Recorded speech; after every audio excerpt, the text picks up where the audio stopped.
Part 1. The chapter that should not exist.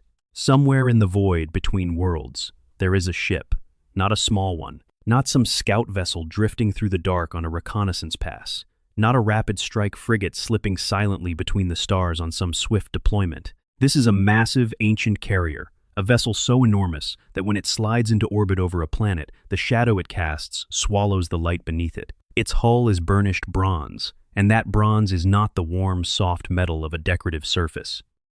It is the bronze of something that has spent millennia being scoured by the void, tested in fire and radiation and the crushing pressures of void combat, repaired and remade and rebuilt, until the material itself has taken on a kind of presence, something that has outlasted everything, trying to destroy it, and carries that endurance in its very surface texture. It catches starlight in a way that makes it look like it is smoldering from within. The flanks are streaked in black and red, the red patterned in long, irregular stripes that do not look decorative at close range. They look like old wounds, like something that bled once and left the stain, and nobody thought it worth cleaning because the stain had become part of the ship's identity. Something that announced, even to observers who could not read the symbols inscribed on its hull, that this vessel had seen things it was not going to apologize for. The prow of this vessel is painted a deep, full crimson, the absolute red of arterial blood, not long after it has hit open air. The effect, when you see it against the darkness of space, is that the ship appears to be bleeding from the front, as though whatever it has been running into out there in the void has left its mark in the most visceral possible way, and the ship has decided to wear that mark as a declaration rather than hide it as a wound. And carved into every surface, inscribed in a language that is not quite High Gothic, and not quite anything any standard imperial scholar can parse without considerable effort, are symbols and glyphs. Ancient Terran in origin, Greek, or something close enough to Greek that the differences feel more like a deliberate evolution than a separate language entirely. They translate into phrases that do not fully render into Gothic, and scholars who have attempted translation disagree on the specific meanings. But the general weight of the inscriptions is consistent across every attempt. They speak of duty, they speak of endurance, they speak of service rendered at a price that is never quite named directly, but always implied. A price that runs beneath every word like a river beneath ice, invisible but perpetually present, and cold enough to kill anything that falls into it.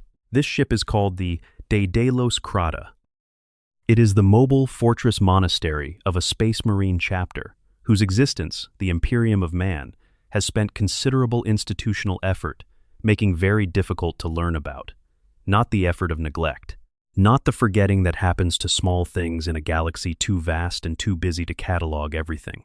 Deliberate effort. Active, sustained, massively resourced effort at the highest possible levels of imperial governance. The kind of effort that requires power and patience and a very clear understanding of what you are trying to hide and why it needs hiding, maintained consistently across enough generations of administrators and archivists and institutional custodians that the hiding has become automatic, reflexive, built into the structure of the organizations responsible for it, rather than dependent on any individual's awareness or cooperation. The warriors who call it home are known as the Minotaurs, and they are among the most feared, most powerful, and most deliberately obscured fighting forces in the entire Imperium of Man. You have probably not heard of them, not in any real depth. Not the way you know the Ultramarines, whose blue armor and tactical precision and galaxy-defining history define an entire aesthetic of what Space Marines are supposed to be. Not the way you know the Blood Angels, whose golden beauty and terrible inner darkness and perpetual grief have filled volumes of fiction and lore and inspired an entire tradition of tragic heroism within the setting.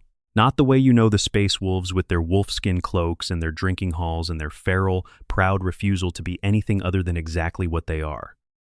These are chapters whose stories have been told and retold and expanded and explored until they feel as real and detailed as historical fact, whose heroes have names and faces and decades of narrative attached to them, whose homeworlds you can find on the maps of the galaxy, and whose battles you can trace through the documented timeline of the 41st millennium and the age that follows it. The Minotaurs exist in the margins. They appear in the record, do something extraordinary and terrible, and then vanish again. And when someone tries to dig into who they actually are, where they came from, what makes them tick in ways that differ so fundamentally from every other chapter in the Imperium, they hit a wall. Not a metaphorical wall.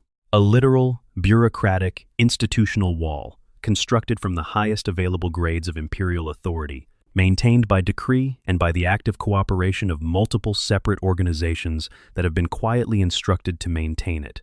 A wall whose upkeep has been a continuous project for thousands of years, requiring the consistent commitment of some of the most powerful bodies in the Imperium. The kind of wall that only gets built by people who have decided, at the highest possible level of decision-making authority, that the thing on the other side absolutely must not be found by the wrong eyes. What we are going to do today is go over that wall, piece by piece, fragment by fragment, campaign record by campaign record, theory by established authorial confirmation. We are going to assemble the most complete picture of the Minotaurs that can be assembled from all the evidence available. And what we will find when we get there is not a comfortable story. It is not a clean narrative of loyal warriors serving faithfully and asking nothing in return, not a tale of heroes defined by their virtue and their sacrifices. It is something far stranger, far older, and far more unsettling than that. It is a story about the Imperium of Man doing what the Imperium of Man is very good at, making compromises that it cannot admit to, using the results of those compromises to hold itself together through one more century, one more millennium, one more grinding decade of a war that has no end in sight and no resolution, that does not require some new version of the same ugly deal, and then sealing those compromises away behind layers of bureaucracy so thick that by the time anyone finds them, the people who made the original deal are 10,000 years dead, and the deal has simply become the way things are. The Imperium of Man, in the 41st millennium, contains roughly 1,000 Space Marine chapters. Each chapter maintains roughly 1,000 battle brothers, give or take the casualty rates and recruitment rhythms that fluctuate through any given period. Each chapter has a homeworld, or a fleet, or both. Each chapter has a history. Each chapter is monitored, cataloged, assessed, and at least nominally accountable to the layered institutional structure of the Adeptus Terra, the Departamento Munitorum, the Adeptus Mechanicus, and the Inquisition in its various forms. The system is bureaucratically nightmarish in its complexity, frequently dysfunctional in practice, riddled with the kind of gaps and overlapping jurisdictions that any 10,000-year-old institution inevitably develops as priorities shift, and the original architects of its design are replaced by people who are more concerned with navigating the system than with understanding the principles it was built to serve. But its fundamental purpose is clear: to track what the Emperor's Angels of Death are doing, and to ensure that their enormous power is directed appropriately toward the enemies of mankind, and not toward any of the innumerable other targets that an independent force of superhuman warriors might theoretically be pointed at. The Minotaurs represent either a spectacular failure of that system or a success so disturbing that the failure would look preferable in comparison. Every time an Inquisitor attempts to access their files, those files are sealed, not misfiled somewhere in the vast labyrinthine archives of the Administratum, not corrupted by the passage of ages into illegibility. Sealed under edicts so deeply entrenched in the architecture of imperial law and precedent that the Ordo Hereticus, the specific arm of the Inquisition, whose entire mandate is the policing and oversight of the Adeptus Astartes itself, cannot bypass them without triggering a constitutional crisis that would make the problem of investigating one secretive chapter look trivial by comparison. The records that do exist contradict each other across multiple millennia. The dates of the chapter's founding are disputed between several incompatible sources that cannot all be right and which, examined together, suggest that the truth of the matter has been deliberately obscured through the introduction of false but plausible alternatives. Multiple cover stories designed to ensure that no single investigation can arrive at a definitive conclusion. The behavior of the chapter in one era of history bears essentially no resemblance to its behavior in another, in ways that cannot be explained by normal institutional evolution. The gene seed tithes that every chapter in the Imperium is legally required to submit to the Adeptus Mechanicus for analysis and preservation stored under the highest possible clearance level, accessible only to individuals whose existence in the records is itself barely documented. When an organization is paranoid, as all-seeing, and as institutionally committed to knowing everything as the Inquisition cannot get straight answers about one of the Emperor's own Space Marine chapters, that is not an administrative oversight. That is a cover-up. A deliberate, sustained, massively resourced cover-up that has lasted longer than many chapters have existed at all, maintained with a consistency that speaks to genuine institutional commitment at the very highest levels of the imperial hierarchy. The kind of commitment that does not rely on any individual's continued involvement, but that has been built into the institutional structure itself so that it perpetuates automatically regardless of who specifically is doing the maintaining. There is precisely one body in the Imperium of Man, with the power, the reach, and the institutional longevity to maintain a secret of that magnitude in that environment for that duration of time. The body that sits at the apex of every institution simultaneously. The body that has final authority over the Administratum, the Munitorum, the Mechanicus, the Inquisition, and every other arm of imperial governance. The body that apparently issues the Minotaurs, their operational directives, and to whom they owe their existence and their continued existence. The High Lords of Terra, but we are not going to rush to conclusions. The architecture of a mystery, this deep rewards patience. To understand what the Minotaurs are, you need to understand what they have done. To understand what they have done, you need to understand a history that is, itself, half legend, half deliberate redaction, and entirely more disturbing the more carefully you read between its carefully maintained lines. Drop a comment right now with where in the world you are watching from and what time it is. Somewhere in a completely different time zone, someone else is in the same quiet, watching this same strange story, and knowing that feels like it matters. If you have not subscribed yet, this would be a great moment to do it. Now let's keep going, because the real story is only just beginning. Part 2. The Labyrinth of Records, a history written in redactions. The first thing to understand about the Minotaur's history is that it is not one history. It is at least 3 separate and contradictory historical accounts, layered on top of each other, like geological strata, that have been partially disrupted by some significant force. Some layers are intact and legible. Others are folded, truncated, or completely absent. The whole sequence makes sense only when you understand how the disruption happened and, crucially, who had both the tools and the authority to cause it deliberately. The earliest confirmed mention of a Space Marine force bearing the Minotaur's designation comes from records associated with the suppression of the Solar Rebellion in the early 32nd millennium. Placing this in context, the Horus Heresy ended near the beginning of the 32nd millennium. The second founding, which divided the original Space Marine legions into their successor chapters, occurred in the first decades of it. The Imperium was in the early, painful process of rebuilding itself from the most catastrophic internal conflict in human history. The Administratum was establishing its basic infrastructure. The Inquisition was barely an institution yet, finding its shape through decades of improvisation and institutional argument. Every organ of imperial governance was being assembled in real time, with all the inconsistency and chaos you expect from organizations that are still determining their own purpose. In this fog of institutional formation, a brief record appears. A Space Marine force operating under the Minotaur's designation participated in the suppression of the Solar Rebellion, one of the numerous violent upheavals that defined the turbulent early 32nd millennium, apparently coordinating with other Astartes forces.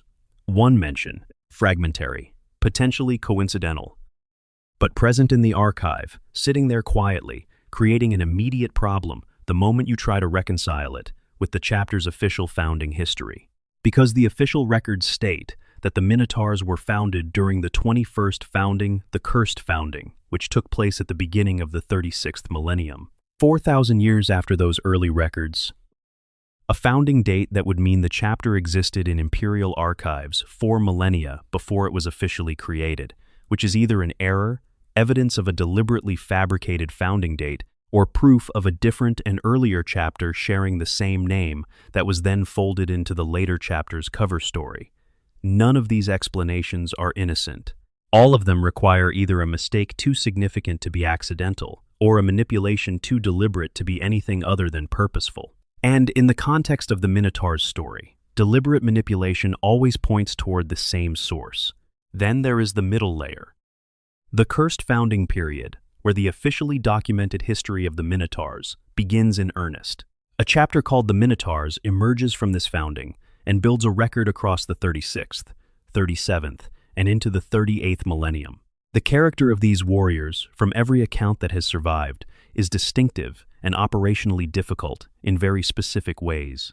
Barely controlled aggression, disregard for command hierarchies, extreme speed of response to calls for aid, and a complete absence of anything resembling sustained institutional engagement with the broader structures of imperial military command. They arrive. They fight with savage abandon. They leave. According to the records, their gene seed was described as chimeric, drawn from multiple sources and combined in a way that produced warriors who were functionally Astartes, but whose psychological architecture was calibrated significantly differently from the norm.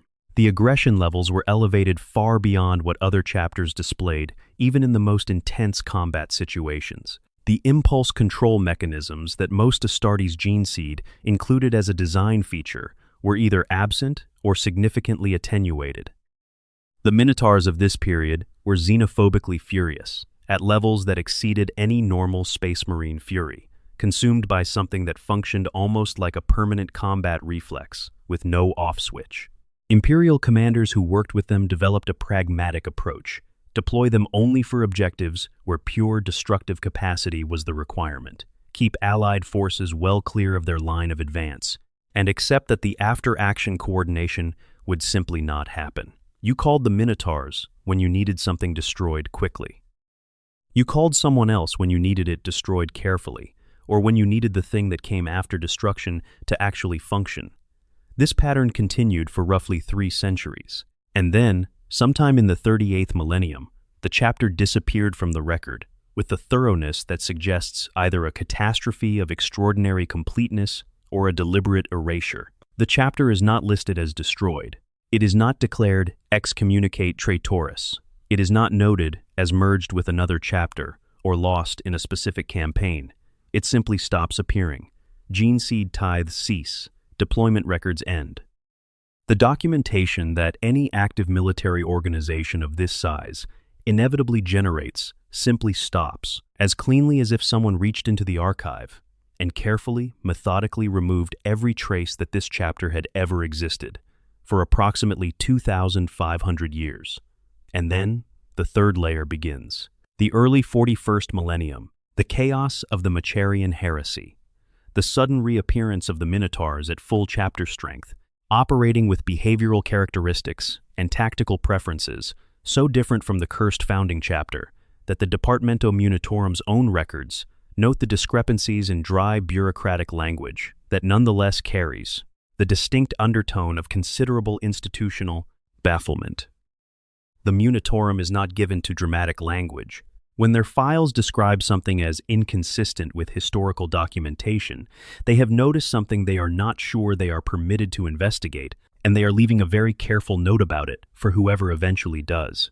3 layers, separated by gaps that no normal institutional narrative can bridge, connected by a name and heraldry that is similar but not identical across different periods, united beneath all the surface contradictions by a single consistent thread.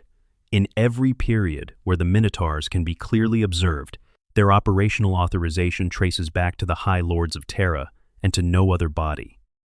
Understanding what fills the gaps and why those gaps exist is the central puzzle of the Minotaur's story. Part 3. The Cursed Founding and what the Mechanicus actually made. The 21st Founding is one of the most significant events in the post-heresy history of the Space Marine chapters, both for what it produced and for what the attempt to produce it reveals about the Adeptus Mechanicus's ambitions and limitations in that period. It took place in 991, M35. At the dawn of the 36th millennium, roughly 5,000 standard years after the Emperor's own creation of the original 20 legions, and the Magos Biologus of the Mechanicus had spent those 5,000 years doing what the Mechanicus does with everything in its care, documenting, analyzing, cataloging, and eventually concluding that they understood it well enough to improve upon it. Gene seed is biological material. It is extraordinarily sophisticated biological material, the product of the Emperor's own genetic understanding applied to the project of creating superhuman warriors, but it is biological nonetheless. It changes over time. It accumulates mutations through the copying and replication involved in implanting it into new recruits generation after generation. Different chapters develop different characteristic deviations over the centuries, quirks that become defining features, some harmful and some simply unusual. The Blood Angels' Red Thirst and Black Rage, the Space Wolves' Canis Helix, the Iron Hand's biological compulsion toward mechanical augmentation that they rationalize as philosophy, but that runs deeper than philosophy in the genetic substrate. The Mechanicus had watched all of these develop, had documented them exhaustively, and had developed theories about their mechanisms. In M35 and M36, they decided to act on those theories. The 21st founding would use corrected, improved, purified gene seed, chapters free from the accumulated deviations of their predecessors. The Emperor's Warriors, made better. The project was ambitious enough to carry its own internal designation, Project Homo sapiens novus. Improve the gene seed sufficiently, and you might produce something approaching Primarch-level capability. A new generation of Astartes that surpassed the first. What they produced instead became collectively known as the Cursed Founding, and the name was not assigned as irony. Every single chapter that emerged from the 21st Founding was wrong in some way. The Flame Falcons developed spontaneous supernatural combustion in their warriors, which the Inquisition found unacceptably suggestive of chaos influence, and responded to. Accordingly, the entire chapter was declared excommunicate traitoris and burned. The Sons of Antaeus developed physical properties so far outside normal parameters, with skeletal structures dense as adamantium and sheer bulk that dwarfed even other Astartes, that their operational utility became extremely limited, and they were viewed with deep suspicion by every other chapter and inquisitorial body they encountered. The Lamenters emerged with what appeared to be functional Blood Angels' gene seed, apparently cured of the Red Thirst and Black Rage, but with a quality woven through everything they touched. That caused some to speculate that the universe itself held a grudge against them for having escaped their inheritance, a cosmic bad luck that would follow them through every subsequent century, culminating in near annihilation that occurred not once, but repeatedly. The Black Dragons produced bony protrusions from their forearms and skulls in combat, which made them formidable, and which the Inquisition watched with unceasing suspicion. There were others, most of whose stories ended badly enough that their names are more legend than record, and the Minotaurs emerged as berserkers. Consumed by a xenophobic hatred that far surpassed the righteous fury of a normal space marine, prone to berserk assaults, and fundamentally incapable of operating as reliable members of a coordinated multi-force military structure. The records describe their gene seed as chimeric, the word the Mechanicus uses when it has blended material from multiple sources and does not entirely want to specify which ones.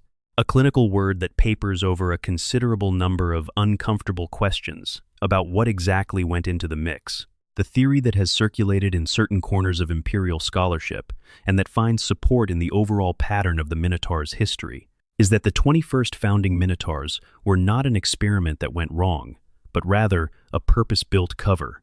A deliberately unstable chapter, engineered to operate visibly as an unreliable berserker force for a few centuries, providing a documented institutional identity that could later be attached retroactively to a very different chapter that was being prepared in secret.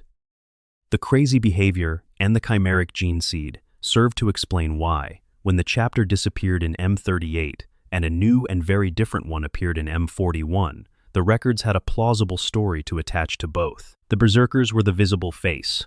What came after them was the real project, and what came after them required a gap of roughly 2,500 years to prepare properly. The question of what was done during those years, and by whom, and what the actual raw material was that had to be shaped into something the High Lords could deploy, is the center of the entire story. Part 4. Iron Warriors in Exile. The deal at the center of everything. Idwine Brown, who worked as a playtester and contributor on the Forge World Bat of War campaign books. The primary canonical source for the modern Minotaur's chapter's lore has confirmed publicly that the chapter descends from Iron, Warrior's gene seed. The intended background involves a garrison of Iron warriors who missed the Horus heresy through geographical distance and communication failure, who were eventually brought back to the Imperium under terms set by the High Lords of Terra. This is not fan speculation.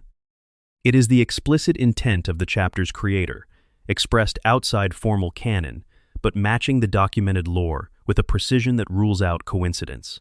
To understand the weight of that, you need to understand what the Iron Warriors were: the Fourth Legion, Perturabo's Legion, builders of sieges, breakers of fortresses, warriors who had spent the entire Great Crusade being assigned the most grueling, least glorious, most resource-intensive work in the Legiones Astartes, the grinding reduction of fortified positions, the long campaigns that produced enormous casualty lists and very little material for the histories. While other legions fought brilliant offensive campaigns and carved their names into the record of the galaxy's expansion, the Iron Warriors were sent to sit in trenches under orbital bombardment until the thing in front of them ran out of ammunition or will. Then they were sent to the next trench. Perturabo was not stupid. He saw exactly what was happening. He saw his legion being used as a tool by commanders who did not respect them and being denied the recognition that their consistently effective work warranted. His eventual choice to side with Horus, to turn the skills of the greatest siege engineers in the Legiones Astartes against the fortifications of the Imperium that had used them so callously, was evil, and it cost the Imperium enormously, but it was not incomprehensible. It was the decision of a warrior who had concluded, with considerable evidence to support him, that the institution he served valued him only as a mechanism and not as a being deserving of any consideration. Not every Iron Warrior's warrior was present when that decision was made. The legions were spread across a galaxy. Garrison forces in distant systems, separated by the communication delays that real-time interstellar empire creates, continued doing their assigned work, while events on Terra and in the broader theater of the heresy moved faster than the news could travel. By the time a garrison of Iron Warriors, in some remote corner of the Segmentum Obscurus or Pacificus, understood clearly what had happened, that their legion had chosen betrayal, that the Horus heresy had ended, that the great scouring was underway, and every traitor, legion warrior was being hunted across the galaxy, their options had narrowed dramatically. Surrender to the Imperium as Iron Warriors meant death, not as a punishment specifically calibrated to them as individuals, but as the application of a policy that could not make fine distinctions and survive as a policy. Every garrison that came forward would face the same calculation from the Imperium's perspective. The Fourth Legion produced Perturabo, produced the warriors who sieged Istvan and fought at Terra, produced the corruption that now festered in the Eye of Terror. Gene Seed carries that legacy. The cleansing of it was total. Unless someone with the authority to make exceptions to a policy of total condemnation could be found. Unless someone could look at warriors who had not chosen their lineage or their situation, who had been doing their duty in a distant sector while their legion burned, and decide that they were more valuable, alive, controlled than dead and lost. And unless that someone had a specific, clear idea of what they were for, the High Lords of Terra had just lived through the worst internal catastrophe in human history. The Horus heresy had demonstrated, conclusively, and at a cost of incalculable magnitude, that the Space Marine Legion's independence was an existential vulnerability. The Codex Astartes was the official response to that. Break up the legions, limit chapter sizes, divide the power. But the Codex could not address a more persistent underlying problem. Even in chapter scale, 1,000 Astartes warriors are essentially impossible to coerce through conventional military means. The chapter's compliance with imperial authority depended on the chapter's choosing to comply. They mostly did, but mostly is not always, and in a long enough span of time, mostly eventually produces exceptions. The answer to a Space Marine chapter that stops listening is another Space Marine chapter that has been specifically engineered to deal with exactly that situation, trained in Astartes tactics and capabilities because it was born from them, motivated to do the work without hesitation or ideological discomfort, because its continued existence depended on doing it without hesitation or ideological discomfort. controlled absolutely through compliance mechanisms built in from the beginning, before anyone who was going to be controlled had any say in the matter.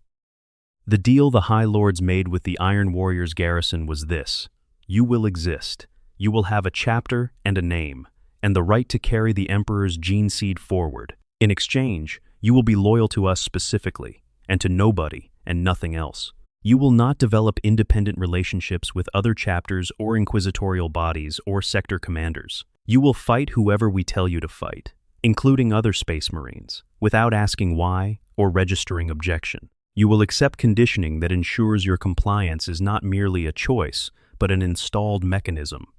Your records will be sealed, your founding history will be false. Your gene seed will never be examined by anyone who is not already authorized to know what it is. If you are loyal, you continue to exist. If your compliance mechanism triggers, you stop. The Iron Warriors garrison, stripped of alternatives, made the deal. The 2,500 years of silence between the M38 disappearance and the M41 reappearance were not empty time. They were the implementation period. The Berserker chapter of the Cursed Founding had served its purpose as a cover identity and was no longer needed. The actual chapter was being rebuilt from its new raw material reconditioning warriors, refining the tactical doctrine inherited from centuries of Iron Warriors' siegecraft, establishing the operational protocols of something designed to be deployable against any target the High Lords chose, including Astartes targets, and constructing the institutional infrastructure of a chapter that was designed never to be publicly understood. The apothecaries were becoming not just doctors, but engineers of identity. The conditioning cycles were being established. The compliance mechanisms were being tested and refined. The Daedalus Crata was being fitted with corridors that folded back on themselves, a labyrinth not as metaphor but as design specification, a ship that only its inhabitants could navigate efficiently, a ship that expressed in its physical architecture the fundamental quality of the organization it carried. When the Minotaurs emerged in M41, they were exactly what had been built. Not a Space Marine chapter in any conventional sense, a precision instrument, a weapon aimed inward. Part 5. What the bronze ships actually look like. The culture and brotherhood of the Minotaurs. Before we trace the chapter's documented campaigns, it is worth pausing to understand how the Minotaurs actually function as a cultural and institutional entity, because the details of their culture are another layer of evidence about what they are, and because those details are genuinely fascinating in a way that the raw fact of their purpose does not fully convey. The Greek imagery is pervasive and intentional. The chapter's armor is bronze and black, the color of old weapons and old bronze statuary, the color of things made to last rather than to impress. The iconography draws on the ancient Terran mythology of the Minoan civilization, the labyrinth, the bull, the half-human beast at the center of the maze. The inscriptions on the Daedalus Crata are not decorative. They are a library in themselves, a record written in a language that requires cultural context to read, storing the chapter's self-understanding in a form that the record keepers cannot suppress, because it is written in symbol rather than fact. You cannot redact a myth. You can only make people forget how to read it. The name Asterion has ancient Greek roots. Asterion, or Asterius, was a name sometimes given to the Minotaur itself, the beast of the labyrinth, the impossible creature at the center of the impossible structure, the thing that was fed tribute it did not choose and could not refuse. The name Moloch derives from an ancient Terran deity, described in old texts as possessing the head of a bull and the body of a man. The chapter master wears both names simultaneously. This is not coincidence.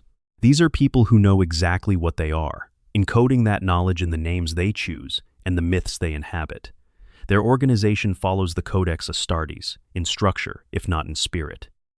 10 companies, each nominally 100 warriors, with the first company holding the chapter's most veteran warriors and the heaviest equipment. But the specifics of their operation diverge from standard chapter practice in ways that consistently reinforce the same essential priorities. They deploy at full chapter strength whenever possible. They do not form long-standing alliances with other organizations. Their fortress monastery, being the Daedalus Crata, rather than a fixed planetary installation, means they maintain no permanent ties to any world, no obligations to any local population, no relationships that might complicate the execution of orders. They are as operationally sovereign as any Space Marine chapter in existence, and that sovereignty is maintained with the single-minded consistency of something designed to have no other loyalties. Their command structure centers on Asterion Moloch and his reclusiarch Ivanis Enkomi, the High Chaplain whose crimson-tattooed features and red irises mark him as something unusual even by the standards of Space Marines. Enkomi is the public face, the chapter's representative to councils and commanders, the voice that appears at briefings so that Moloch does not have to.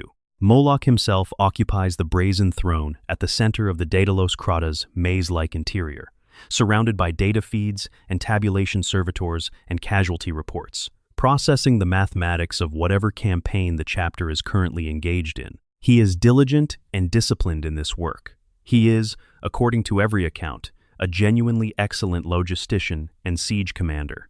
The cold precision is not affected. It is real, the product of 500 years or more of accumulated tactical experience, stored in whatever form his identity actually takes. Their warriors are described consistently as brooding and malign. Not aggressive in the barely contained berserker way of the cursed founding chapter. Those days are apparently gone. The modern Minotaurs are cold, measured. They assess their targets with the detached professionalism of predators who are very sure of their capacity and have absolutely no reason to rush. When they fight with weight and patience, rather than explosive fury, pinning elements at the front, encircling fast, bringing the full weight of the chapter's firepower to bear, in a way that leaves no exit and no meaningful hope for the thing being destroyed. They will sustain casualties that would cause other chapters to reconsider the operation. Casualties are a variable. The objective is the objective. Their relationships with every other organization in the Imperium are defined by a studied indifference that borders on contempt. When they cooperate with other forces, they cooperate on their own terms and only for as long as the cooperation serves their current operational requirements. They do not explain themselves. They do not apologize. They take what they need from the campaigns. They participate in ships, equipment, relics, anything that their patron's authority allows them to claim, and they leave when they are finished. The social and institutional capital that other chapters carefully maintain through 1,000 years of interchapter politics and shared campaigns simply does not exist for the Minotaurs. They do not need it. Their patron's authority is sufficient protection for everything they do, and they have never been required to maintain anyone's goodwill. The Hecaton deserve specific attention because they illustrate the chapter's fundamental psychological situation with particular clarity. In other chapters, the dreadnought-entombed ancient warriors are treated with profound reverence. They are the living ancestors, the direct link to the chapter's heroic past, voices that carry the weight of centuries of personal experience. The Blood Angels weep when their ancients are damaged. The Space Wolves howl for their dreadnought brothers. The Ultramarines treat each one as a walking history that must be preserved. The Minotaurs call theirs the Hecaton monster enslaved. They do not treat them with reverence. They treat them with the cold pragmatism of people maintaining useful equipment. The Hecaton are respected for what they can do, not honored for what they represent. And what they represent is the chapter's actual ancestors. Iron Warriors veterans who have been entombed in blessed metal and repurposed, whose identities have been overwritten to the extent possible and whose original allegiances are never spoken of, who exist as weapons in the chapter's arsenal, rather than as voices from a past that cannot be safely acknowledged. They cannot be honored as ancestors, because that would require saying what they were. They can only be managed as tools, maintained in the condition of usefulness that the chapter requires, pointed at targets and operated. The word Hecaton says the quiet part out loud, but only if you know Greek mythology well enough to hear it. The monster, enslaved, the beast that cannot be honored but cannot be released, the ancient warrior who cannot be called by his true name, because his true name is the name of a traitor legion. Running in the body of the ancient, the same compliance mechanisms that run in every living warrior of the chapter, the same conditioning that ensures the trigger word works, regardless of whether the one triggered is the current Asterion Moloch or an entombed warrior from the age before the heresy. Part 6. The Macharian Heresy and the Euxine Incident, Making an Enemy of Ultramar.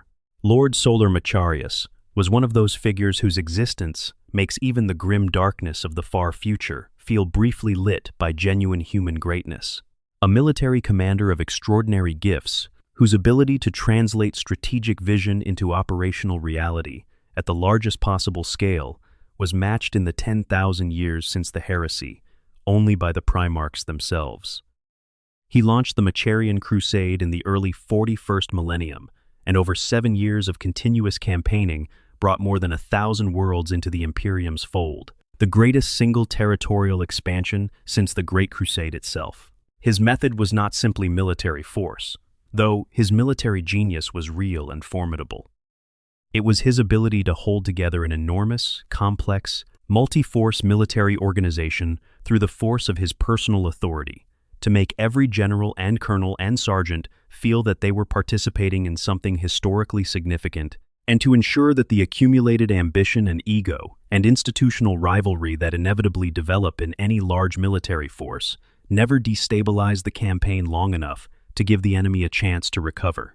When he died in 400 M41, everything that had depended on his personal authority immediately began to fall apart. His 7 most senior generals each commanded forces substantial enough to prosecute their own independent campaigns.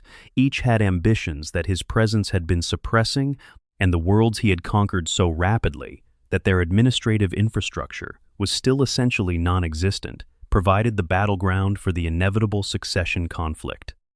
The Macharian heresy that followed consumed thousands of worlds in fighting that was less about ideology than about power, the raw struggle for control of resources and territory among people who had been the most powerful military commanders in human space, and who suddenly found themselves without the organizing authority that had defined their roles. The Minotaurs appeared in the theater of this conflict without formal summons in 053 M41, more than 50 years after Macharius's death. Full chapter strength. 11 capital ships, the Daedalus Crata among them. Their authorization, when anyone official investigated it, traced to the High Lords of Terra. No further explanation was provided, and none was requested by anyone in a position to request it. The chapter they brought to the conflict was demonstrably not the cursed founding berserkers that the records claim to describe. The Departamento Munitorum's notes on the discrepancies are dry and careful, the language of bureaucrats who have noticed something they are not sure they are permitted to investigate. The observations are real nonetheless.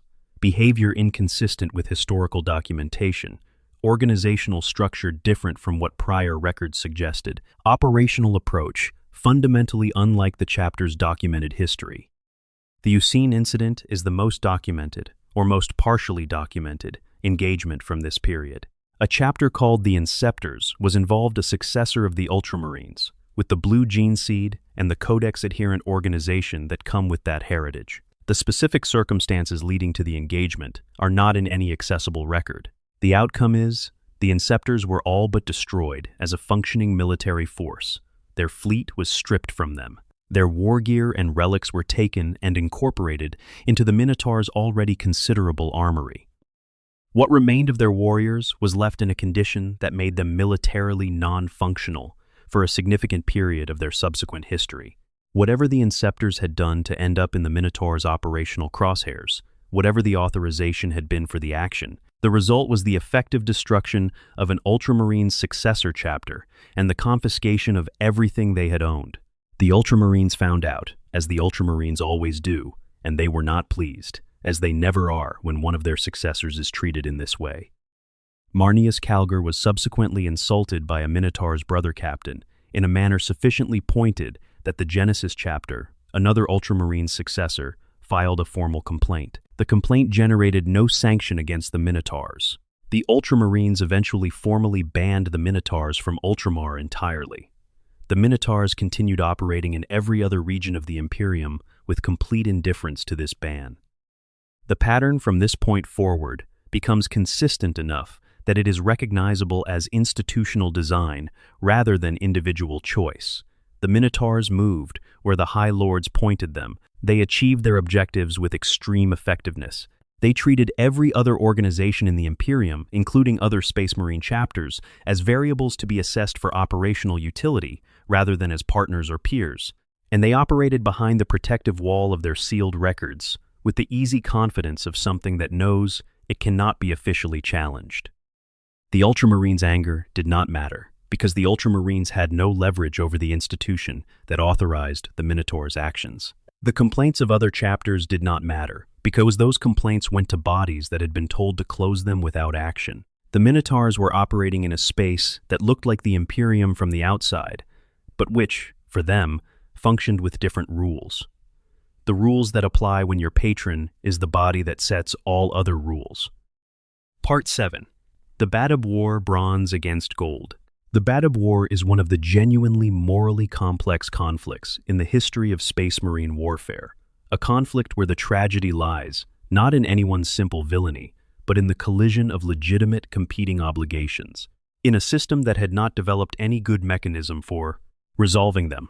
Luft Huron had been installed as chapter master of the Astral Claws and assigned as a Maelstrom Warden, one of the chapters tasked with guarding the region surrounding the massive warp rift known as the Maelstrom, a permanent defensive commitment that consumed enormous resources and produced no victories that made it into the histories. The Maelstrom is not a campaign, it is a job that never ends and never generates the kind of glory that earns recognition from the Administratum.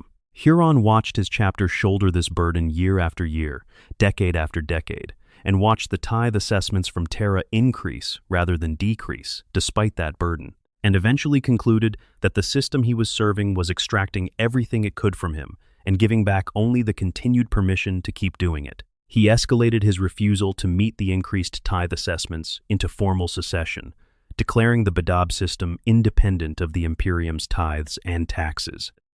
He was not entirely wrong in his grievances. Several other chapters with legitimate honor debts or genuine moral convictions about his case sided with him. The Lamenters, whose deep compassion and principled nature made them susceptible to the argument that someone needed to stand against institutional injustice, even at cost to themselves. The Mantis Warriors, bound by old obligations. The Executioners, drawn in by honor codes that were more binding to them than any abstract political calculus. The Imperium's response arrived in waves across nearly a decade of fighting, chapter after chapter deployed into the Maelstrom Zone, and in 907, M41, the High Lords sent the Minotaurs, the entire chapter, every company.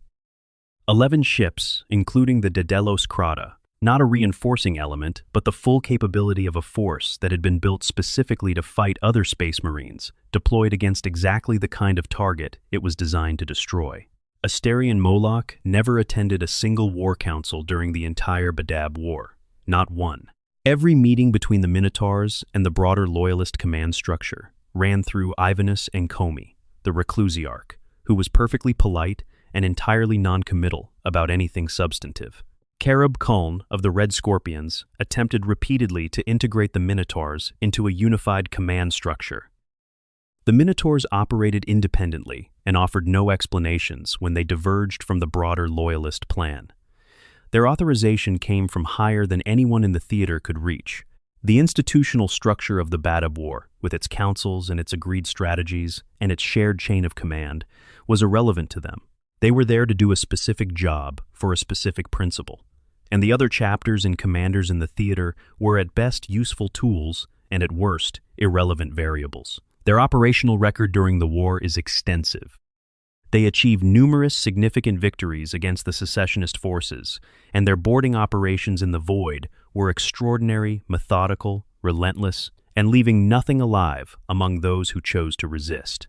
Their reputation spread through the secessionist forces with a chill that went beyond what even the most skilled warriors normally produced in their enemies, because the Minotaurs fought other Space Marines with the specific competence of people who had been training for this scenario specifically, who had studied the tactics and capabilities and weaknesses of Astartes' opponents with the deliberate focus of something that had been built for exactly this purpose. But the defining engagement of their Badab war service was the destruction of the Lamenters as a functioning military force.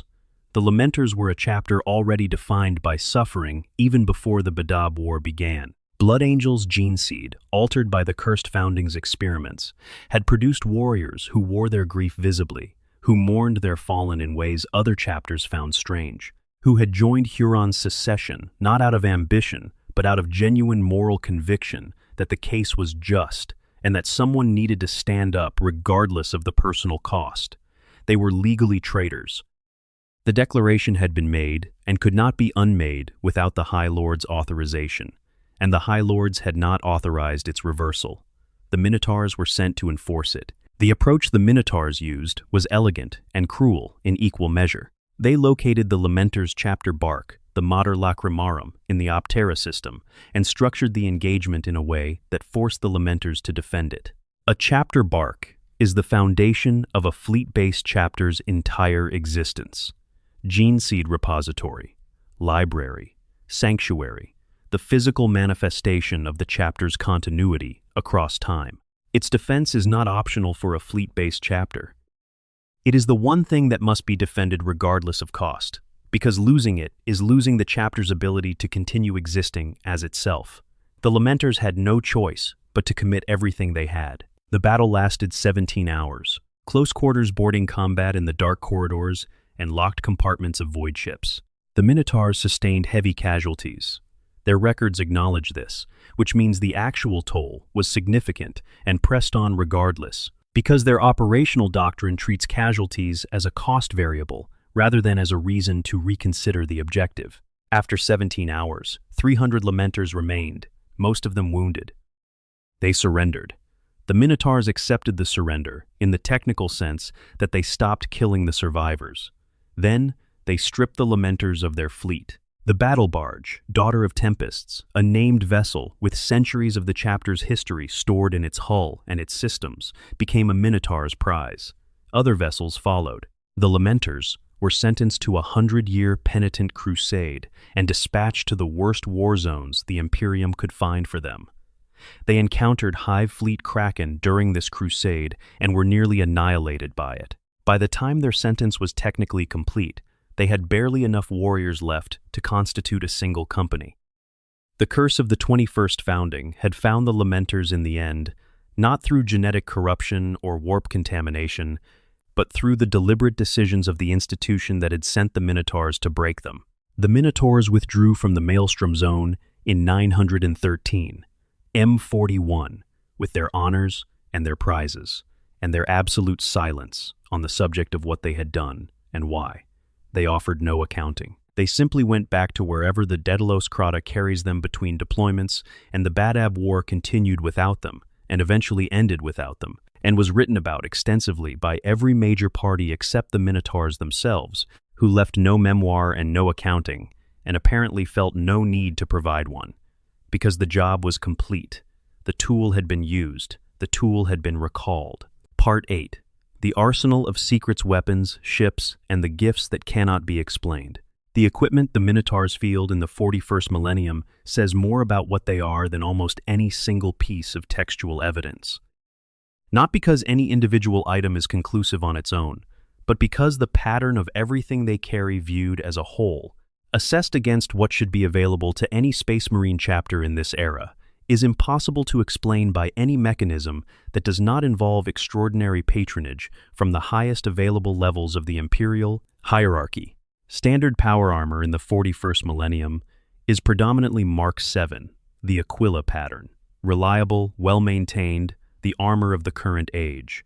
Mark 6 is older and rarer. Mark 5, older still.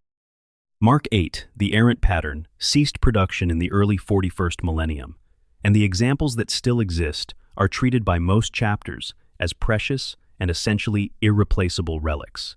You do not field them in ordinary combat.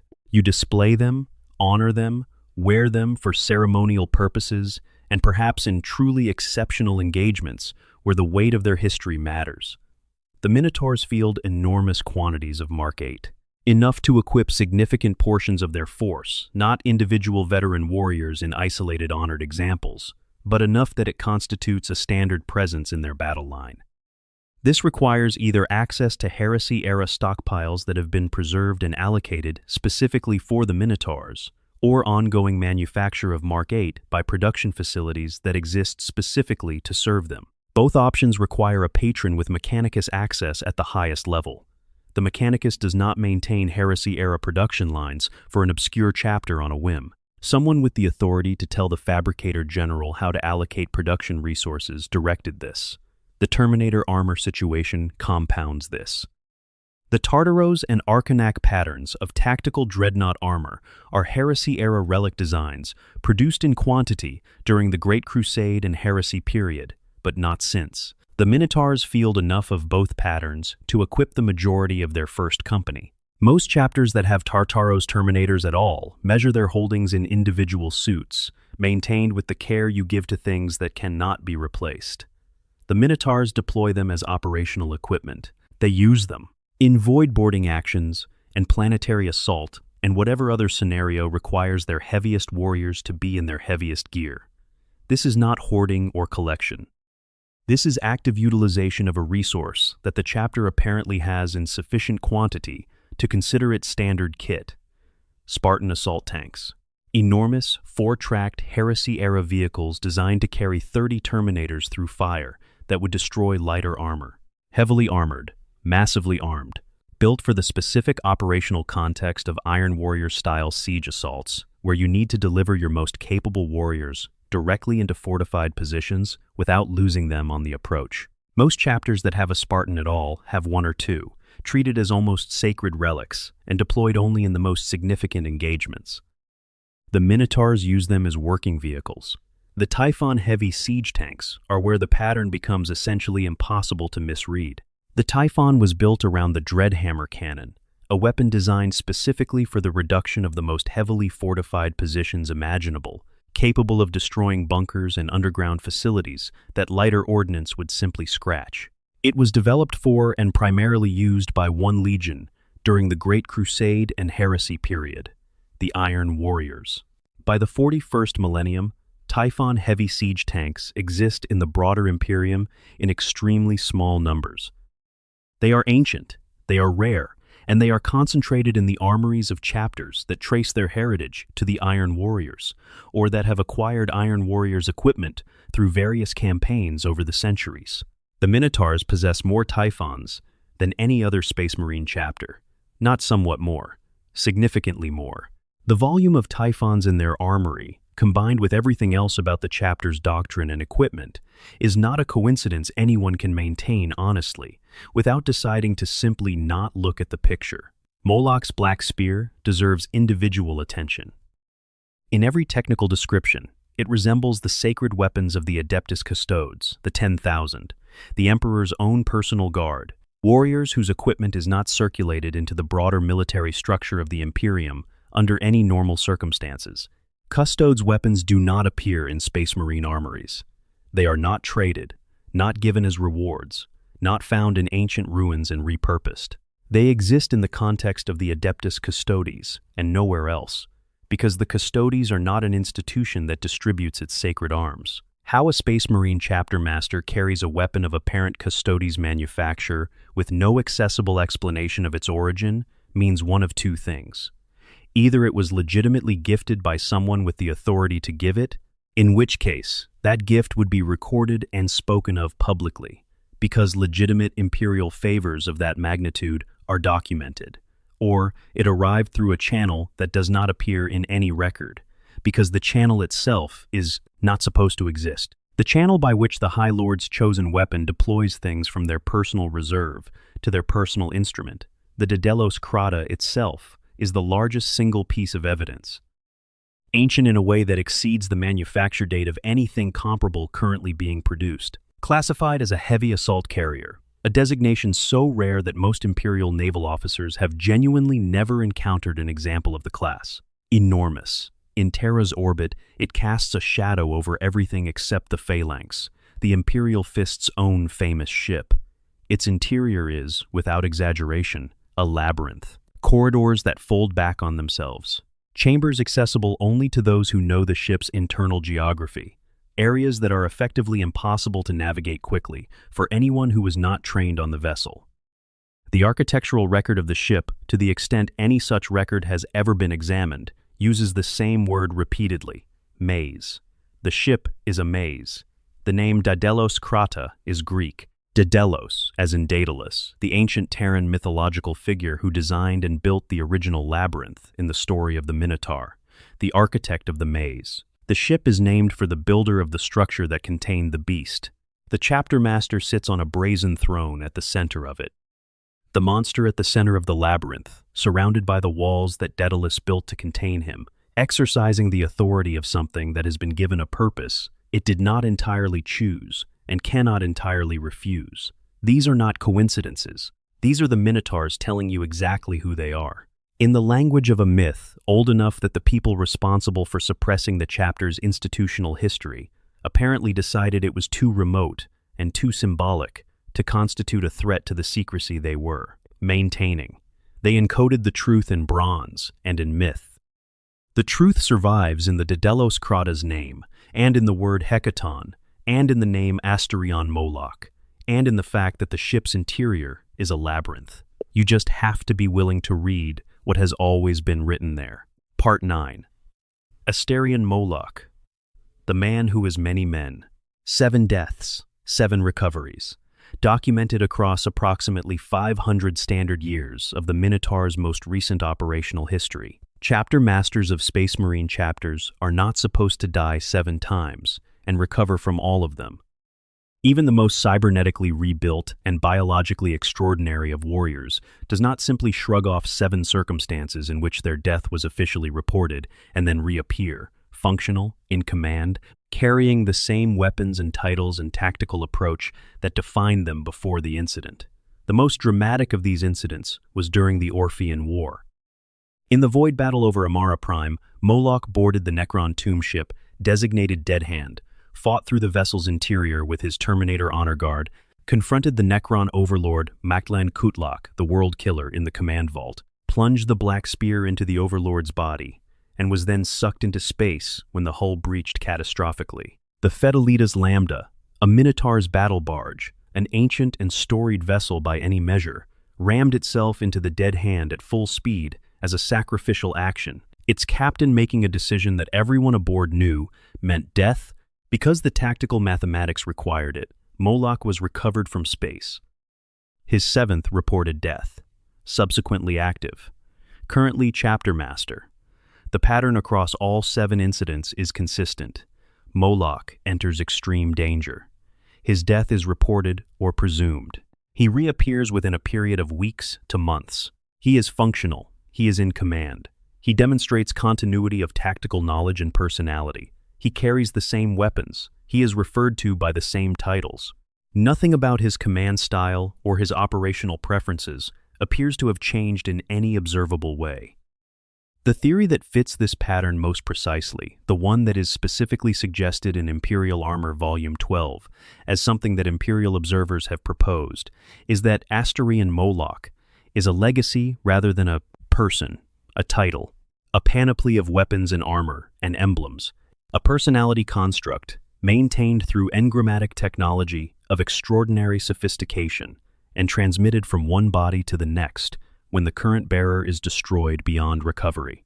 The new Moloch receives, through direct neural inscription, the complete accumulated memories of every previous iteration, the personality architecture, built in and reinforced by those memories. The tactical knowledge, stored not just in biological memory, but in the engrammatic layer overlaid on it.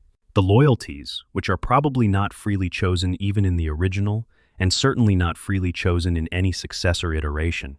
And, almost certainly, the compliance mechanism. Whatever deep structure programming makes Asterion Moloch respond to the correct authorization signal with absolute and immediate compliance, regardless of his current tactical position or emotional state, or any other factor that might interfere with a human's obedience. The apothecary's ongoing psychological maintenance of the entire chapter supports this theory.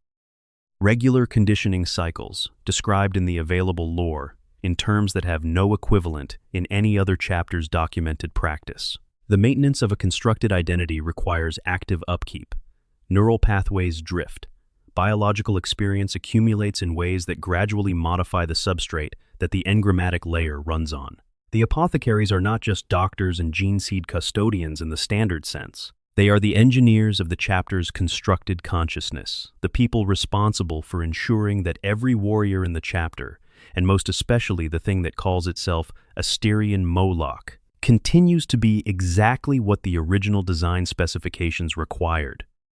The compliance triggers demonstration during the Hexarchy crisis is the single most revealing documented moment in the Minotaur's entire accessible history. Moloch was winning. His chapter was deployed. The Daedalus Crata was in orbit.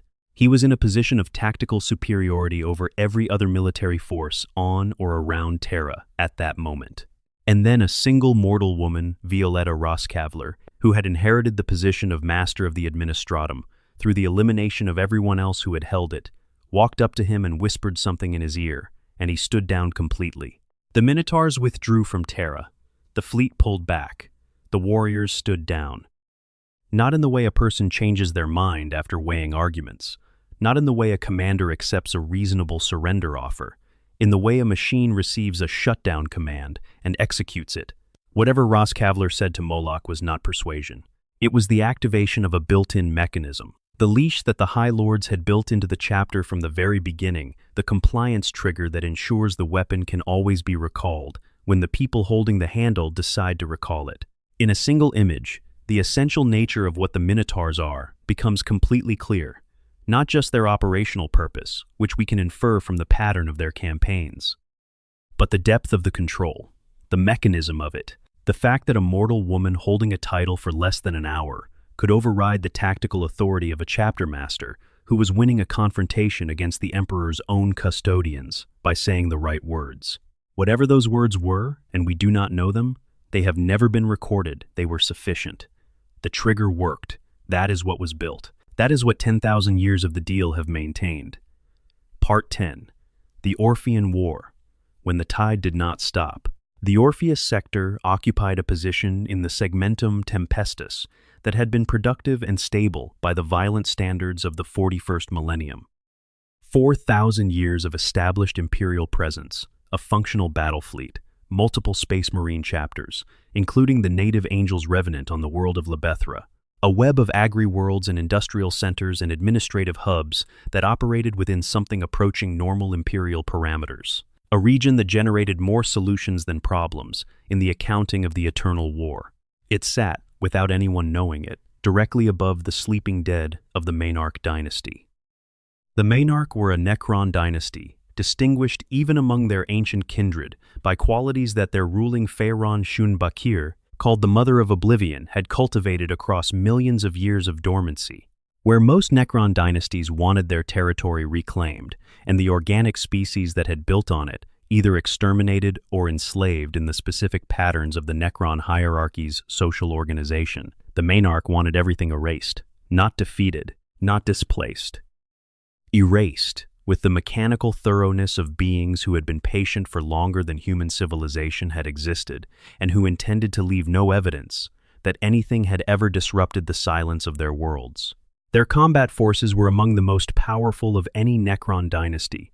They had emerged from the Great Sleep almost unscathed in numbers, where other dynasties had suffered catastrophic losses, and they had supplemented standard Necron military capability with unique and terrifying constructs that would not be encountered by Imperial forces anywhere else. The Canoptech Tombstalker, the Canoptech Acanthrite, the Tesseract Arc. Weapons built for the specific purpose of total biological elimination. The awakening in 991, M41, was catastrophic in its speed, not the gradual emergence that gave defenders time to mobilize. The Maynarch struck simultaneously across scores of planetary systems, and then the first warning that the Imperium received was the cessation of all communication from the worlds that had already fallen. When those worlds were subsequently found, they were empty. Buildings intact, infrastructure functional, the ships still in harbor, the crops still standing in the fields, the people simply gone harvested with the thoroughness of farmers, who cared nothing for the container and everything for the content. The inquisitorial fortress world of Apollyon managed to launch a single black ship, burned almost to destruction by whatever the Maynarch had used on it, that made the crossing to Amara Prime with enough life support functioning to transmit a warning before it died. That warning reached Sector Commander Calibron Lan, who responded in exactly the wrong way, concentrating all available forces on the sector capital, rather than attempting to defend the individual systems being consumed. The concentration represented an enormous military capability. Ultimately, more than 19 million Imperial Guard personnel, with 2 million Death Corps of Krieg as the combat corps under Marshal Karis Venner, 7 battleships, 60 cruisers, multiple Space Marine chapters, including the entirety of the Minotaurs. The Maynarch read this concentration as exactly what it was, an irresistible challenge. They halted their advance for 100 days, allowing the forces to assemble completely, and then attacked the assembled Imperial fleet and ground forces simultaneously on 3,806.991, Mayhem 41, with the full weight of their forces. They began by weaponizing the star. The gravitational and electromagnetic manipulation that caused violent solar flares, massive bursts of stellar radiation that instantly incinerated everything on the day side of Amara Prime and shut down void shields, communication systems simultaneously. Under cover of that manufactured blindness, the Necron fleet committed. It was enormous. 2 Cairn-class tomb ships, the Sunkiller and the Dead Hand, serving as flagships, surrounded by 20 cruiser-level Scythe-class harvest ships and over 100 escort vessels. The Imperial fleet had prepared extensively. It was still not enough against an enemy that had arrived with that volume of capital ship firepower. The Minotaurs had been watching from the edge of the engagement since the battle began, holding their fleet in formation rather than committing immediately. Imperial commanders watching the Navy die in the initial engagement were furious. The delay appeared to be cowardice or abandonment, or the simple failure of an unreliable chapter to honor its commitments. It was none of these things. The Minotaurs were analyzing, running the data through Moloch's tabulation servitors on the Daedalus Krata's brazen throne, calculating the optimal moment to commit their fleet for maximum destructive effect, the moment when committing would end the battle, rather than simply adding to the casualty count. The Navy's losses during this analysis period were the price of the more effective intervention that followed: cold calculation. The Minotaurs have never claimed otherwise. When they committed in the formation that would become the Battle of Amara's most iconic image, a bull's head, the Daedalus Krata as the skull driving toward the Dead Hand, 3 battle barges as the jaw, 8 strike cruisers as the curving horns, the entire chapter fleet in the shape of their own symbol, driving toward the most powerful vessel in the Necron theater. Not a tactical choice alone, a declaration. The Minotaurs going to war is exactly what they are, wearing their identity as the prow of their battle line. Sergeant Ixthalion's Terminator squad went in by boarding torpedo. They breached the Dead Hand, a tomb ship, one of the most heavily armored and dangerous vessels in Necron construction, crewed by the undying dead who reassemble after each destruction and return to combat and fought, through regenerating warriors and combat constructs through the vessel's interior, dying one by one as the defenders overwhelmed them, establishing a targeting beacon before the last of them fell. They died for the beacon, every member of the squad. Their deaths were the mechanism that made what came next possible. Moloch arrived by teleport strike with his Terminator honor guard and at least 2 Contemptor-class Hecaton dreadnoughts in the command vault.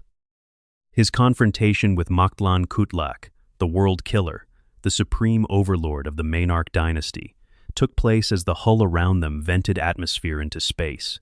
Moloch drove the Black Spear through the overlord's body. Kutlak destroyed his storm shield. The hull completed its breach. Both of them went out into the void. The Fedelitas Lambda's captain made the decision that ended the battle. Ramming a fully crewed battle barge into a tomb ship at full speed is not a survivable action for the battle barge. Everybody aboard knew this. The captain ordered it, and the crew executed it. The damage to the Dead Hand was sufficient to force it into retreat, and the retreat of a tomb ship was sufficient to break the Necron fleet's formation. The Necrons withdrew. Amara Prime held. Moloch was recovered from the void, his 7th reported death. The apothecaries worked on him. The chapter master was subsequently active. The aftermath of the battle was, in its own way, as terrible as the battle itself. Amara Prime had held, but it had held in ruins. The surface of the planet had been devastated beyond recovery. The orbital infrastructure was destroyed.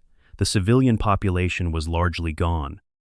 The Orphean Decree of 0266, 999, M41 formally revoked the Orpheus sector's status as an imperial sector, acknowledging that what had been lost was lost, that the war had not produced a victory, but only the slowing of a defeat, and that the resources required to fully reclaim the sector were not available in sufficient quantity to justify the attempt.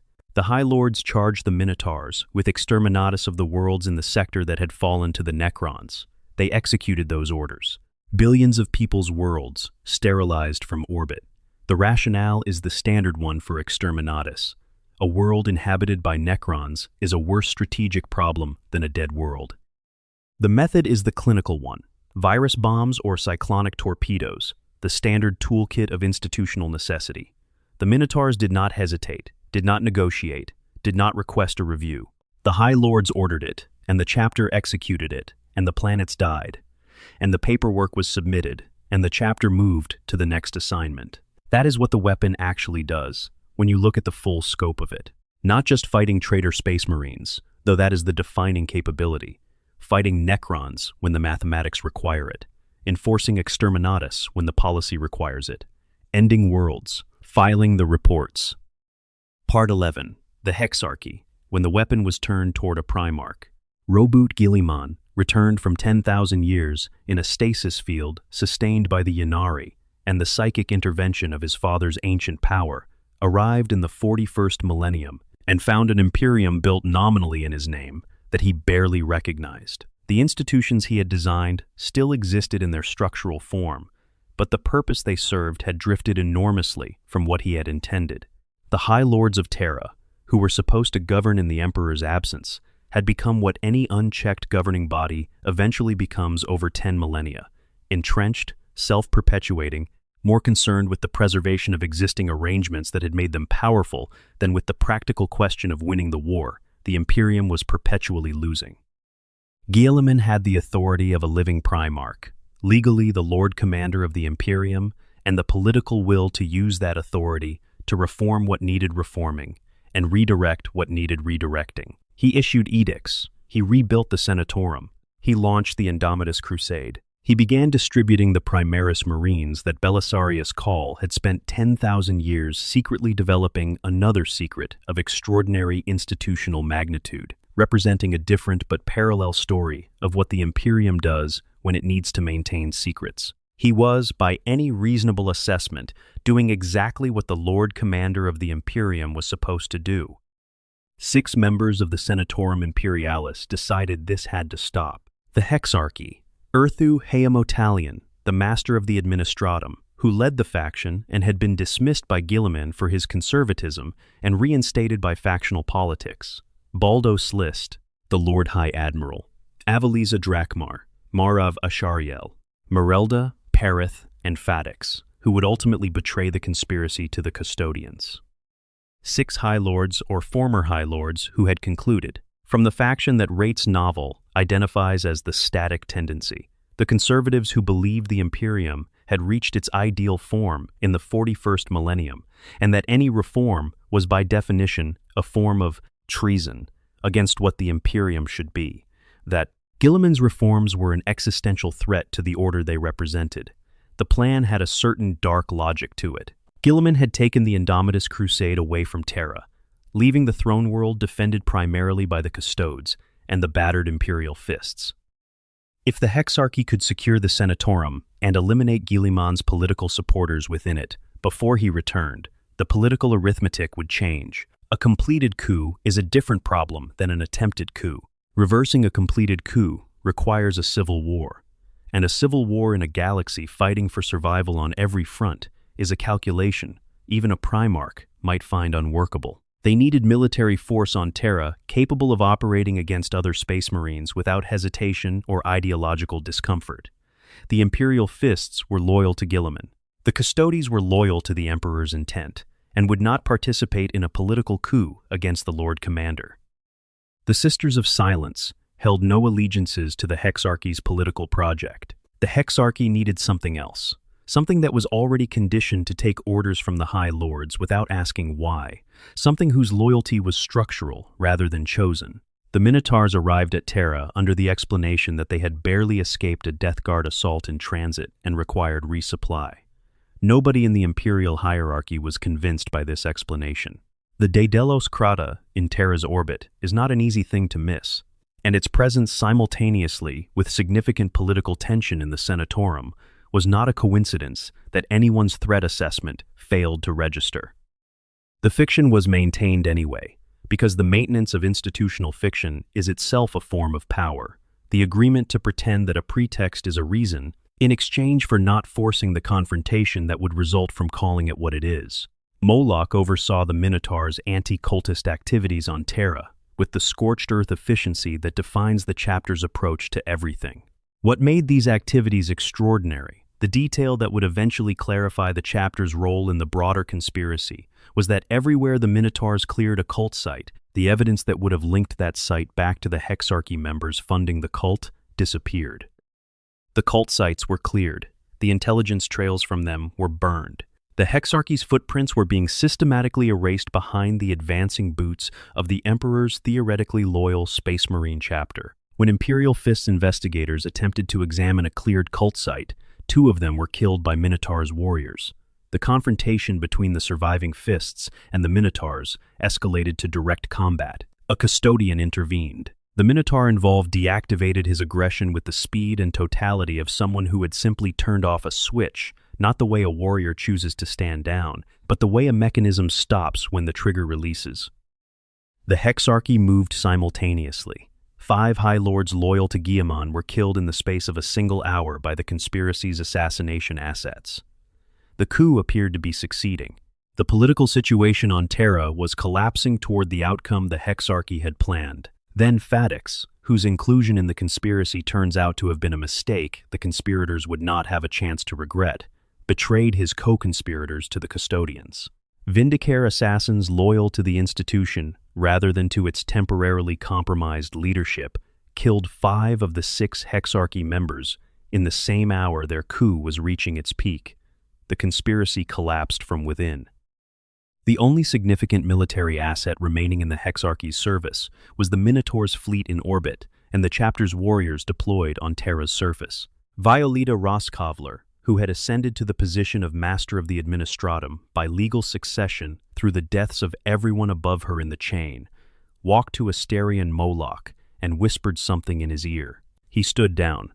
The fleet pulled back. The Minotaurs withdrew from Terra and departed the system. The chapter had sided with a conspiracy against a living Primarch, had actively participated in a coup attempt against the Lord Commander of the Imperium, had killed Imperial Fist's warriors, had cleaned cult sites to protect traitors, and then, when the compliance trigger activated, they stopped as cleanly as a weapon whose wielder has put it down. There were no consequences. The chapter was not investigated. The chapter was not sanctioned. The sealed records remained sealed.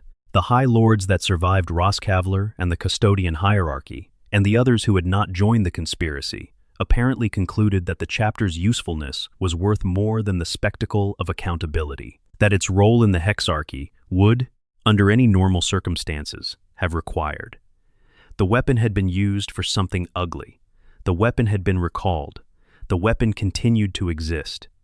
This is the nature of the arrangement. Part 12. The Iron Warrior's theory, everything in plain sight. Edwine Brown confirmed it publicly. Not in the books, because the books maintain the ambiguity that the fiction requires, but in the space outside them, in conversations and interviews, where the intent behind the lore is being discussed, rather than the lore itself. The Minotaurs are of Iron Warrior's gene seed, a garrison that missed the heresy through distance and the physics of interstellar communication latency, eventually allowed back into the Imperium under terms set by the body, with the authority to make exceptions to the general policy of total condemnation. Every detail in the documented lore supports this. The tactical doctrine is a modern iteration of Iron Warrior's Legion practice, siege warfare, conducted with attrition rather than speed, the methodical application of overwhelming force in confined spaces, the willingness to accept casualties in pursuit of the objective, the obsessive data analysis before committing, the extreme paranoia about information security. These are not generic Space Marine qualities. They are qualities specific to one legion's specific institutional culture, developed over 10,000 years of being assigned the worst sieges in the Great Crusade and becoming the absolute best at them. The equipment is Iron Warriors equipment.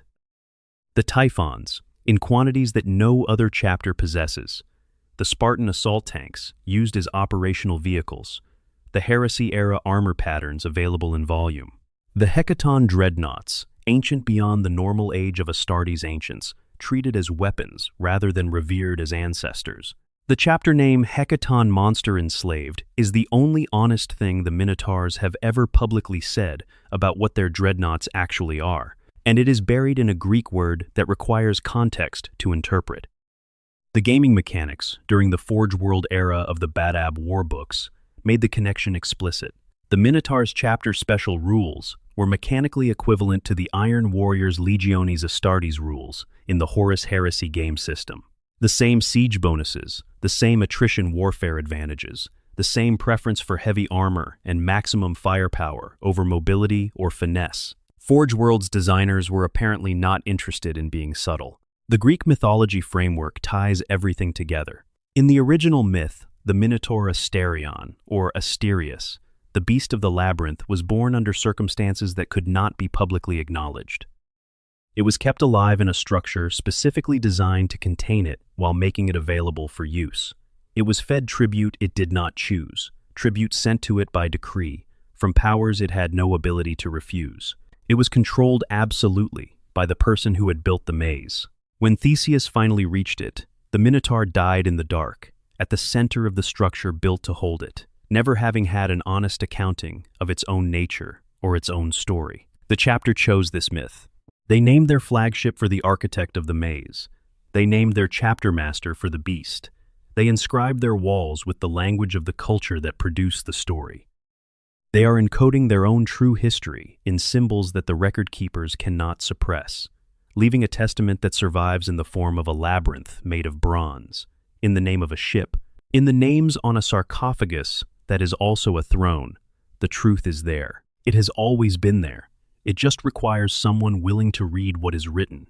The Iron Warriors garrison made a deal.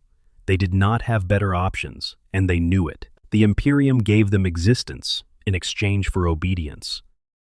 Not the obedience of choice, but the obedience of mechanism, the compliance trigger built into the chapter master's identity, the conditioning cycles that the apothecaries run through the entire chapter's psychology, the sealed records that ensure no external investigation can ever verify what has been given or what has been promised in return. 10,000 years of that deal, and the chapter still exists, and the compliance trigger still works, and the High Lords still deploy it against whatever target requires the specific capability the Minotaurs provide. Part 13. The labyrinths end what all of this actually means.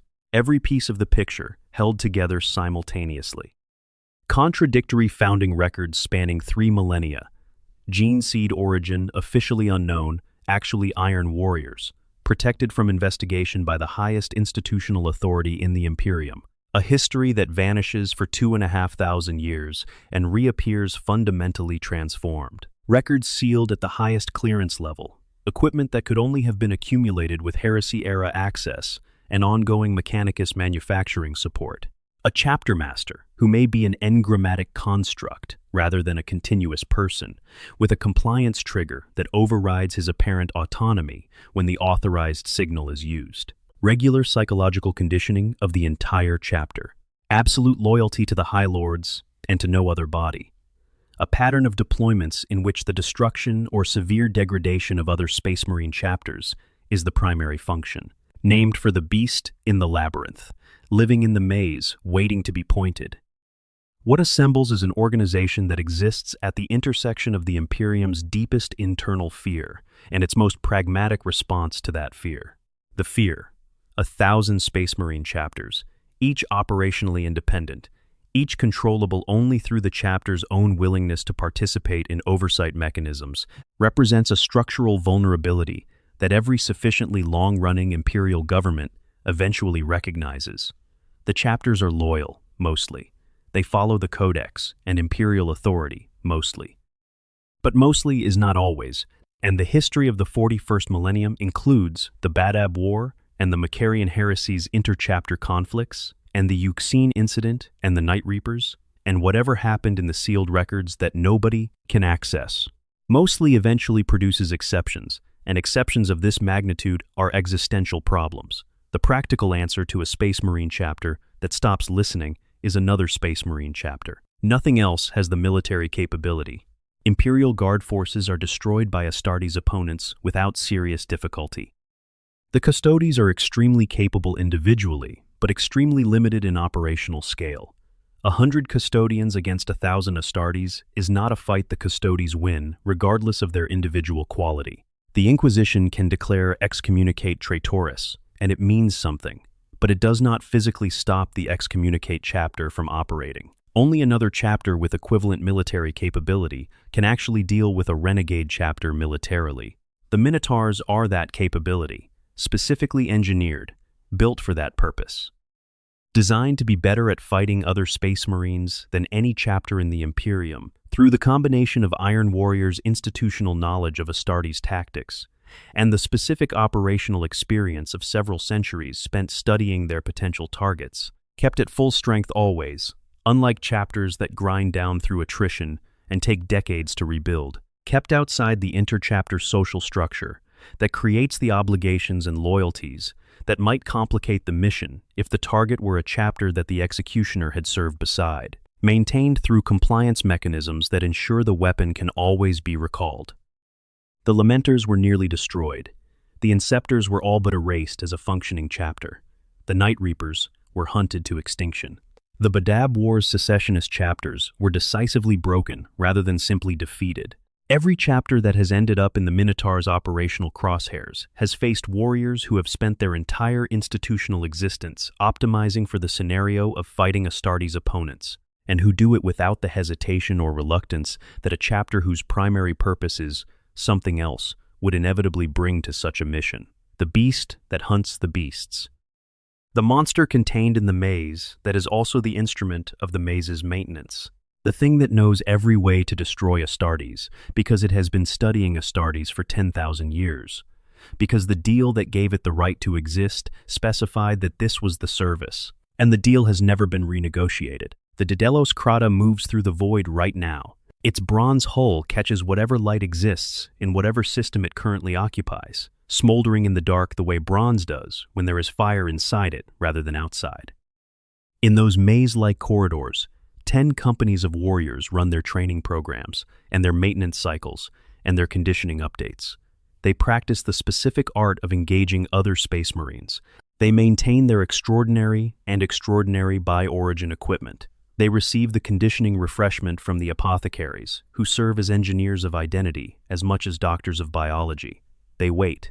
At the center of the maze, on the brazen throne, surrounded by data feeds and tabulation servitors and casualty assessments from 100 past campaigns, the entity that calls itself Asterian Moloch reviews whatever intelligence has arrived since the last review. He is a diligent and disciplined logistician. He is a master of siegecraft. He is, in the cold assessment of purely operational terms, among the most effective chapter masters in the Imperium of Man. He is also an engrammatic construct, an identity maintained across multiple bodies through a technology that is itself barely mentioned in any accessible Imperial record, bearing a compliance trigger that a mortal woman with a newly inherited title can activate with a whispered word. He knows what he is. At whatever level of awareness a constructed personality has access to its own construction, the myth he wears tells you that he knows. The name he carries tells you that he has decided the knowing is acceptable, or at least unavoidable. In the original Greek myth, Theseus killed the Minotaur. He navigated the labyrinth with a thread provided by Ariadne, found the beast at the center, killed it in the dark, and came back out. The labyrinth fell out of use after that. The tribute stopped. The myth ended. In the 41st millennium, the labyrinth is 10,000 years old and has been actively maintained and improved by some of the most sophisticated institutional actors in human history. There is no thread. There is no Ariadne providing one. The monster at the center is not sleeping, or complacent, or unaware of its environment. It is awake, functional, fully informed about its own history through whatever the engrammatic memory preserves, and the compliance trigger is operational, and the trigger works and nobody with the authority to stop the cycle has any incentive to stop it. No hero is navigating this labyrinth. No myth is ending this story on the timetable the original version set out. The Minotaurs will continue their patrol through the margins of the Imperial record, appearing when the High Lords need the work that only they will do, with only this specific quality of commitment, and vanishing back into the void when the work is finished. The Daedalus Crata will keep moving. The maze will keep its secrets in plain sight, in bronze and myth and the name of a ship. And somewhere in the architecture of whatever passes for a soul in the successive iterations of Asterian Moloch, across however many bodies have carried that name and those memories and that ancient weapon, some echo of the original deal persists. The recognition of what was traded. The understanding that the trading was not a choice so much as the only path that led anywhere other than complete destruction. The warriors of the Minotaurs know what they are. The chapter name tells you. The ship's name tells you. The word Hecaton, written on the sarcophagus of every entombed warrior they carry, tells you. They have been telling you since the beginning, in the only language that has always been available to them, the language of myth, which the record keepers could not suppress because it was never filed in any record they controlled. The beast in the labyrinth, the monster enslaved, the deal made in the dark 10,000 years ago that is still being honored in every boarding action and every sealed compliance trigger and every campaign record that exists only at the highest clearance level and will never be read by anyone outside the smallest circle of the Imperial hierarchy. That is the chapter nobody knows exists. That is the truth at the center of the maze, for anyone patient enough to find it. In the grim darkness of the far future, there is only war. And somewhere in that darkness, the Daedalus Crata moves through the void with its bronze hull and its labyrinthine corridors and its brazen throne and its waiting warriors, carrying 10,000 years of a deal its ancestors did not fully choose, serving an institution that has never been required to acknowledge what it holds, patient, in the way that things are patient when they have no other option, and time is the one thing they have never run out of. Their watch continues, the maze endures, the deal holds. If you made it to the end of this, genuinely and completely, thank you. The Minotaurs are one of those corners of Warhammer 40,000 that rewards every hour you invest in them, because the deeper you go, the more tightly everything connects, and the more unsettling the full picture becomes when you step back and look at it whole. The setting does this when it is working at its best.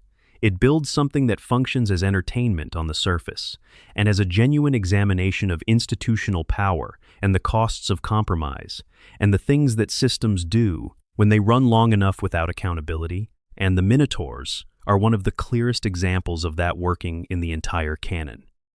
If you want more of this, more chapters like this, more corners of the 41st millennium that the louder conversations never reach, more stories hidden in the margins and the sealed records, and the gaps between official accounts, the subscribe button is right there. It takes 1 second, and it means a genuine deal to this channel and to what it is trying to build. There are more stories like this one. Come along for them. Sleep well. The bronze ships are watching.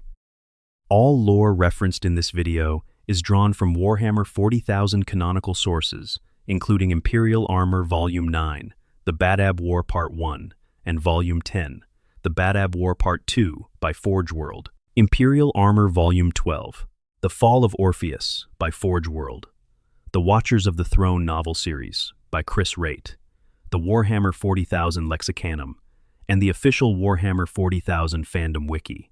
The authorial confirmation of Iron Warrior's gene seed attribution to Edwine Brown is publicly stated fan-adjacent lore and is labeled as such. Warhammer 40,000 and all associated intellectual property are the property of Games Workshop Limited. Extended Appendix: The architecture of the secret, every piece in detail. On the question of the gene seed and what chimeric actually means, the word chimeric, when applied to gene seed in the imperial technical literature, is doing a great deal of work in a very small space. In standard biological and mechanicus terminology, a chimeric organism or biological system is one that incorporates genetic material from more than one distinct source, the biological equivalent of taking components from two different machines and building a third thing. That functions on both sets of specifications simultaneously. In the context of Space Marine gene seed, this is not supposed to happen. The 19 gene seed organs that transform a human recruit into an Astartes warrior are a precisely coordinated system designed by the Emperor himself, tuned to work together, dependent on each component functioning correctly and in relationship to every other component. Adding genetic material from a different Primarch's lineage to any portion of that system risks instability at every level: behavioral, biological, and psychological. The Mechanicus description of the cursed founding Minotaur's gene seed as chimeric is, in this context, describing something that should have resulted in catastrophic failure.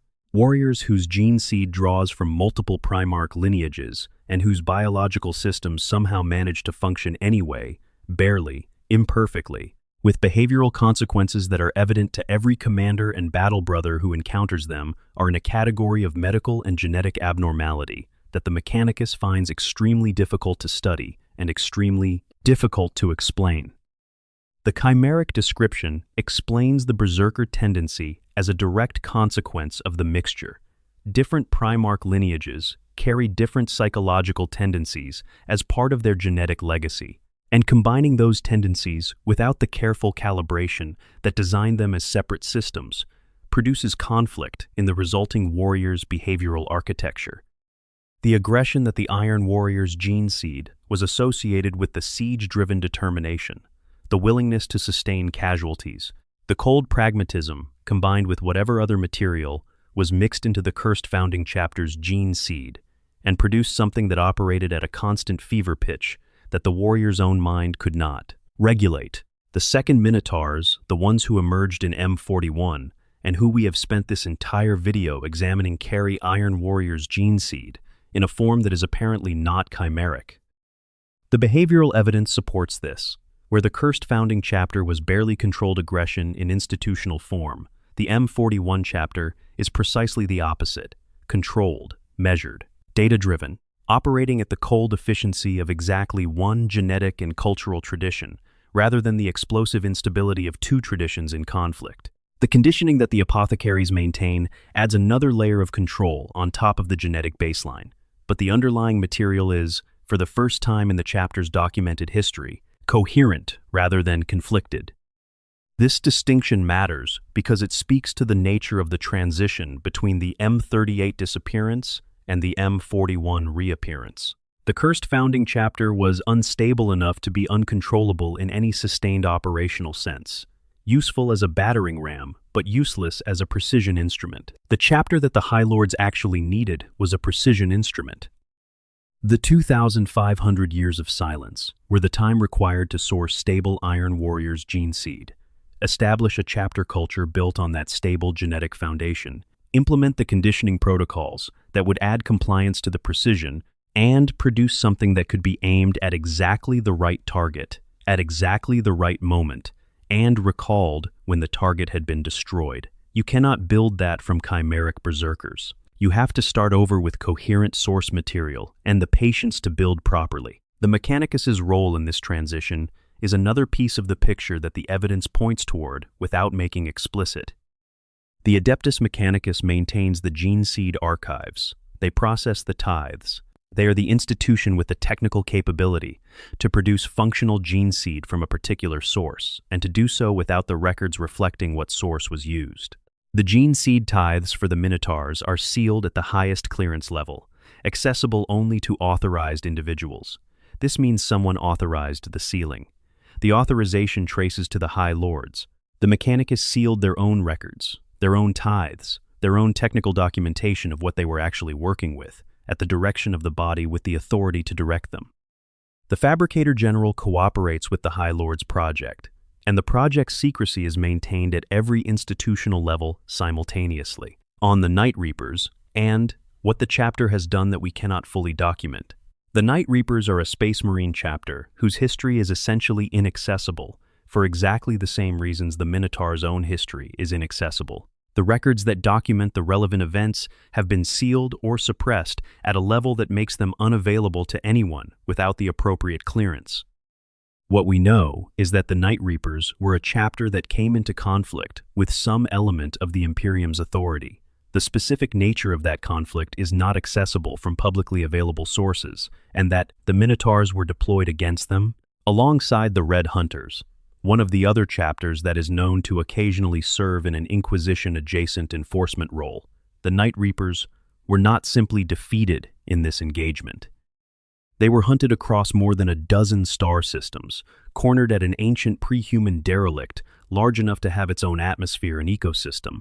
And at some point in the resulting engagement, something happened that the Grey Knights also became involved in. A Grey Knight strike cruiser was somehow damaged in the subsequent events. The Night Reapers were destroyed as a chapter. The Minotaurs subsequently left. The details of what specifically occurred at the end, the event that apparently caught even the Grey Knights off guard and caused casualties to the Adeptus Astartes of Titan, exist only in sealed records. This pattern, the incomplete engagement, the sealed conclusion, the absence of an after-action report that anyone in the broader Imperium can access, is the Minotaur's operational fingerprint. They do not leave explanations behind them. The High Lords do not require them to. The Inquisition cannot access the files. The chapters that have been on the receiving end of the Minotaur's operations have largely been destroyed or sufficiently degraded that their ability to file compelling complaints is limited, and the complaints that were filed went to bodies that had been instructed to file them under the same sealed classification as everything else associated with the Minotaurs. The Night Reapers case is interesting specifically because of the Grey Knights' involvement. The Grey Knights are the most secure and most secretive chapter in the Imperium's official structure, the Daemon Hunters of Titan, whose existence was classified until very recently in the canonical timeline, whose membership is drawn from across the Imperium, and whose every warrior's identity is essentially erased. The Grey Knights work with the Inquisition's Ordo Malleus, and are deployable against the most extreme existential threats. Their presence at the Night Reapers' engagement suggests either that the Night Reapers' transgressions involved something warp-related, significant enough to warrant their involvement, or that what the Night Reapers had found was warp-related, significant enough that it needed to be dealt with by the one institution capable of dealing with it. The Minotaurs evidently did not defer to the Grey Knights' authority or cease operations when requested. They continued fighting. The Grey Knights launched their own teleport assault into the middle of the Minotaurs' engagement. Something happened. Everyone got blown back significantly. The Grey Knights' own vessel took damage. The Night Reapers were destroyed. Filed, sealed, inaccessible. Another page in the Minotaur's story that exists only in the space between what is known and what can be found. On Evenus Encomi and what the Reclusiarch actually does. The Reclusiarch, High Chaplain of a Space Marine chapter, occupies a role that is partly spiritual, partly disciplinary, and partly psychological in a very specific technical sense. The chaplains are the warriors responsible for maintaining the chapter's faith, its connection to the Emperor's will, and the behavioral parameters that keep Astartes warriors from becoming something the Imperium cannot safely deploy. In most chapters, this is a primarily pastoral function, combined with the aggressive battlefield role that chaplains fill, leading from the front, speaking the litanies of battle, being the physical embodiment of the chapter's spiritual character in the most dangerous place on any given battlefield. For the Minotaurs, Ivanus Encomi occupies a role that is more complex and, in certain ways, more disturbing than this standard description suggests. He is the chapter's public face, the representative who appears at war councils and diplomatic meetings in Moloch's absence, the voice that speaks in contexts where Moloch has decided not to speak. His physical appearance is distinctive, even by Space Marine standards.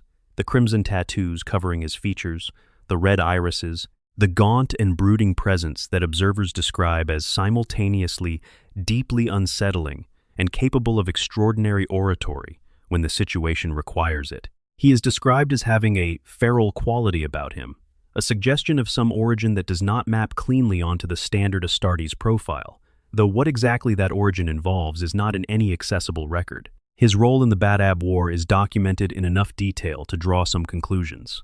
He attended every war council that his chapter's presence at the conflict nominally required attendance at. He represented the Minotaur's interests, or rather, the specific non-interest in coordination and shared command that the Minotaurs maintained throughout the conflict with a courtesy and smoothness that belied the fundamental non-cooperation his presence at those councils, actually represented. Every time Karab Köln or another loyalist chapter master attempted to integrate the Minotaurs into a shared command structure, Enkomi was politely present and entirely non-committal in ways that left the requesting party with the impression that the matter had been acknowledged without any actual commitment being made. It is a social skill of a specific and practiced kind, the ability to appear cooperative while providing nothing.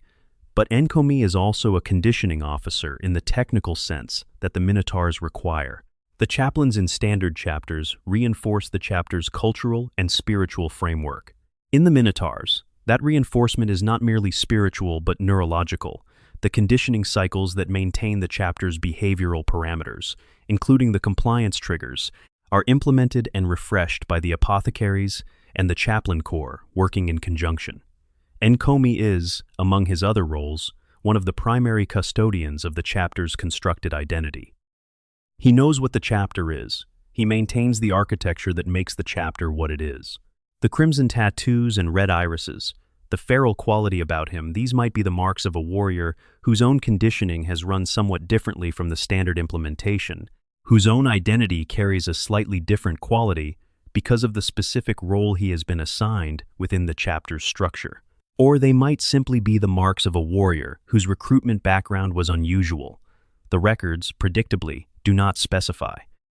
On the Greek mythology framework, and how deep it actually goes, the Minotaurs are not the only Warhammer 40,000 chapter to adopt a cultural and aesthetic framework drawn from a specific human historical tradition.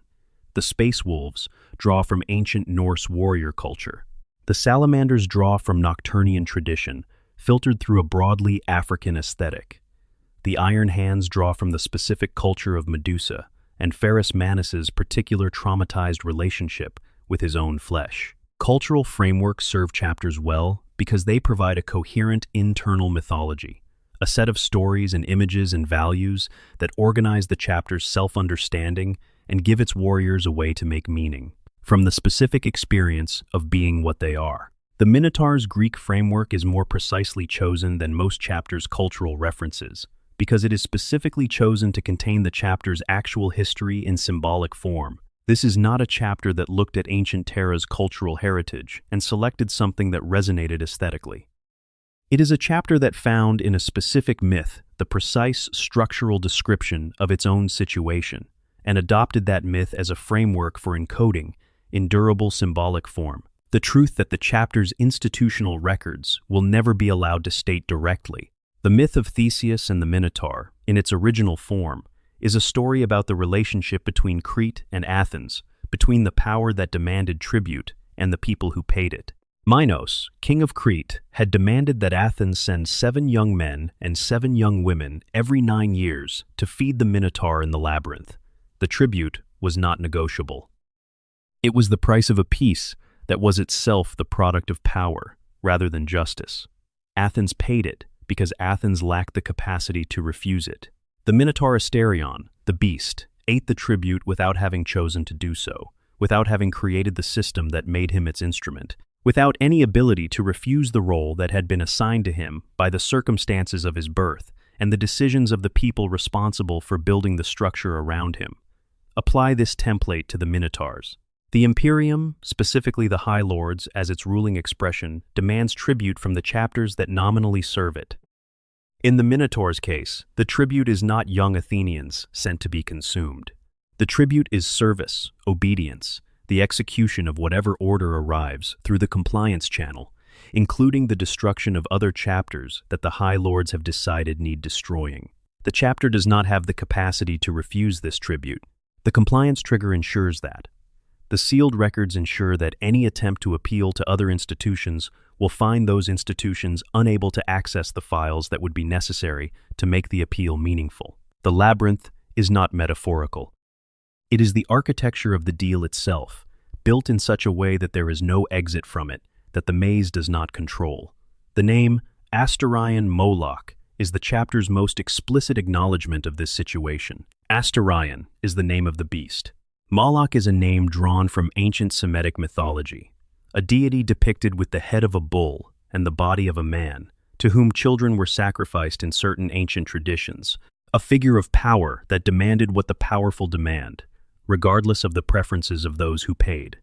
The chapter master carries both names simultaneously, the monster and the deity to whom the monster is offered, the consumed and the consuming. The beast in the maze and the system that feeds it. This is not accidental. Nothing about the Minotaur's symbolic self-presentation is accidental. They are a chapter that exists under total institutional secrecy, whose actual history is sealed behind the highest available clearances, whose warriors have been conditioned to obedience at a neurological level. They cannot speak plainly about what they are. They can only encode the truth in the symbols they choose and the myths they inhabit and the names they give their ships and their chapter masters, and trust that eventually someone will read what is written in the bronze and the labyrinth, and the word Hecaton, and the names Asterion, Moloch, and Daedalus Crata, and understand what was there all along. You are reading it now. The chapter is speaking across 10,000 years of silence. The beast in the labyrinth is telling you its name, in the only language that was never sealed. On Moloch's 7 deaths, and the technology behind the legacy. The specific technology suggested by the Minotaur's canonical texts as a possible explanation for Moloch's pattern of death and recovery is engrammatic, imprinting the direct inscription of a complete personality construct, with full memory content, onto the neural architecture of a new biological substrate. In the lore of Warhammer 40,000, this technology is not unique to the Minotaurs, but it is extremely rare and extremely controlled. The Adeptus Mechanicus maintains some capacity in this area as part of the broader field of neural augmentation and servitor programming. The Adeptus Custodes have, in some canonical sources, been associated with certain forms of sophisticated identity preservation across biological iterations.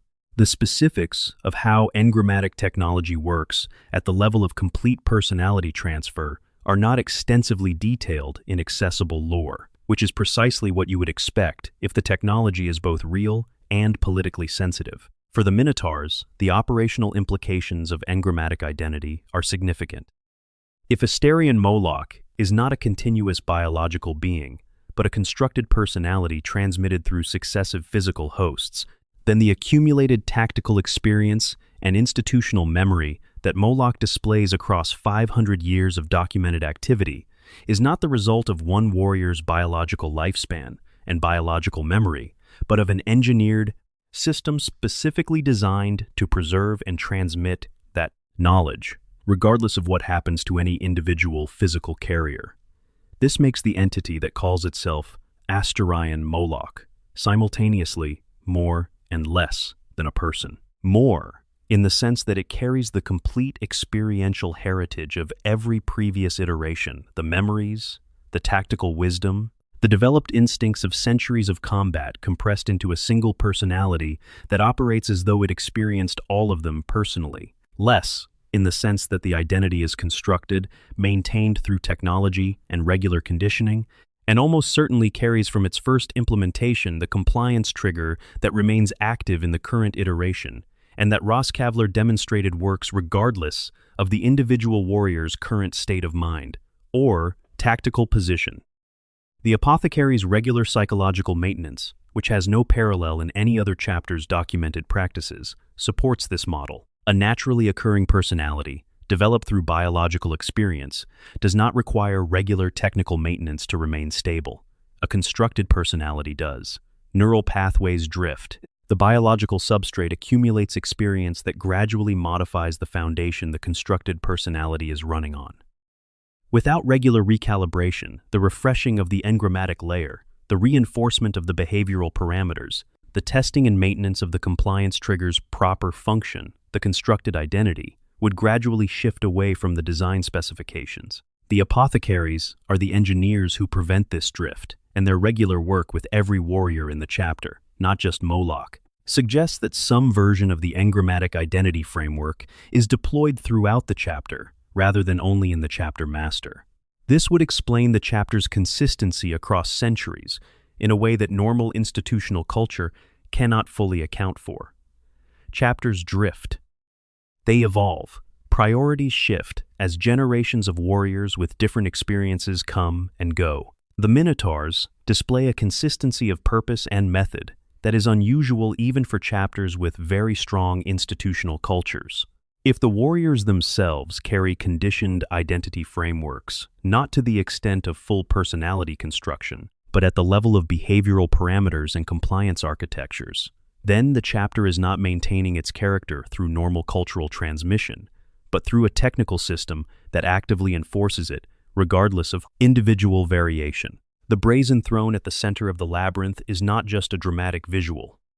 It is the administrative center of a chapter whose administration extends into the neural architecture of every warrior it contains.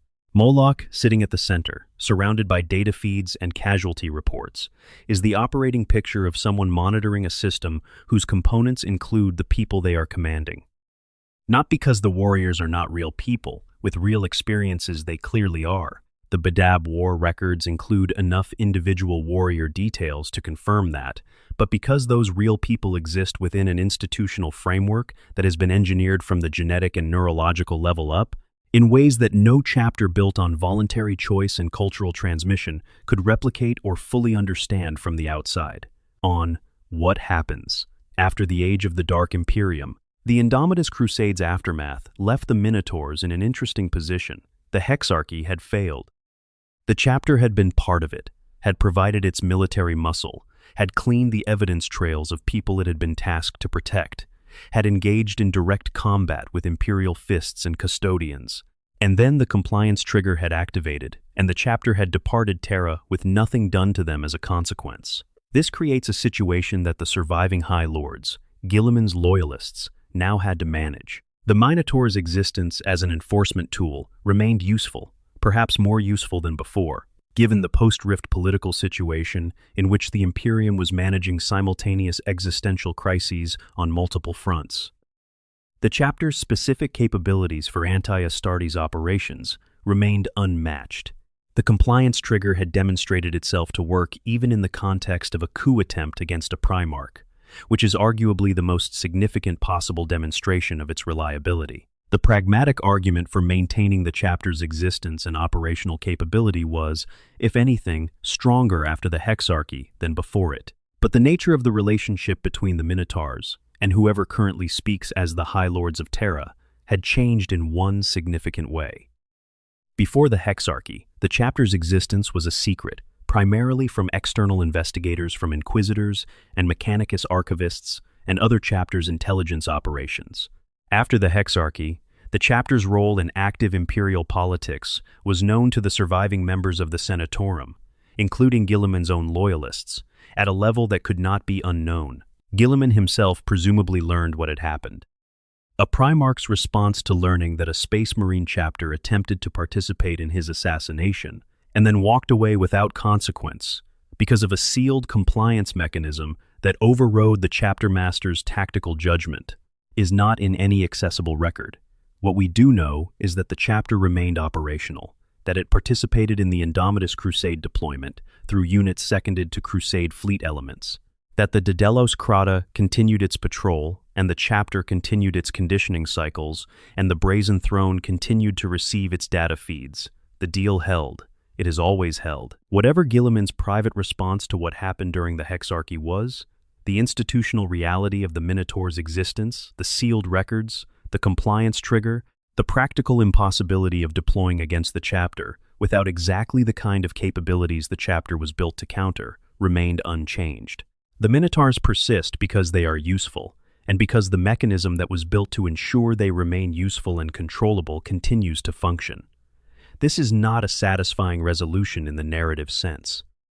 There is no catharsis available in the Minotaur's story, no moment where accountability arrives or the secret is exposed or the deal is renegotiated. The deal holds because the deal was built to hold, and the people with the power to end it have decided that what they would be left with afterward is worse than what the deal provides. The labyrinth endures. The beast remains at the center. The architect's work has lasted longer than any myth would normally survive, because this architect had 10,000 years of imperial institutional capacity to build with. And what they built is not a stone maze in ancient Crete, but a living system, maintained and updated and recalibrated in every generation, that has outlasted every individual who has ever tried to understand it from the outside.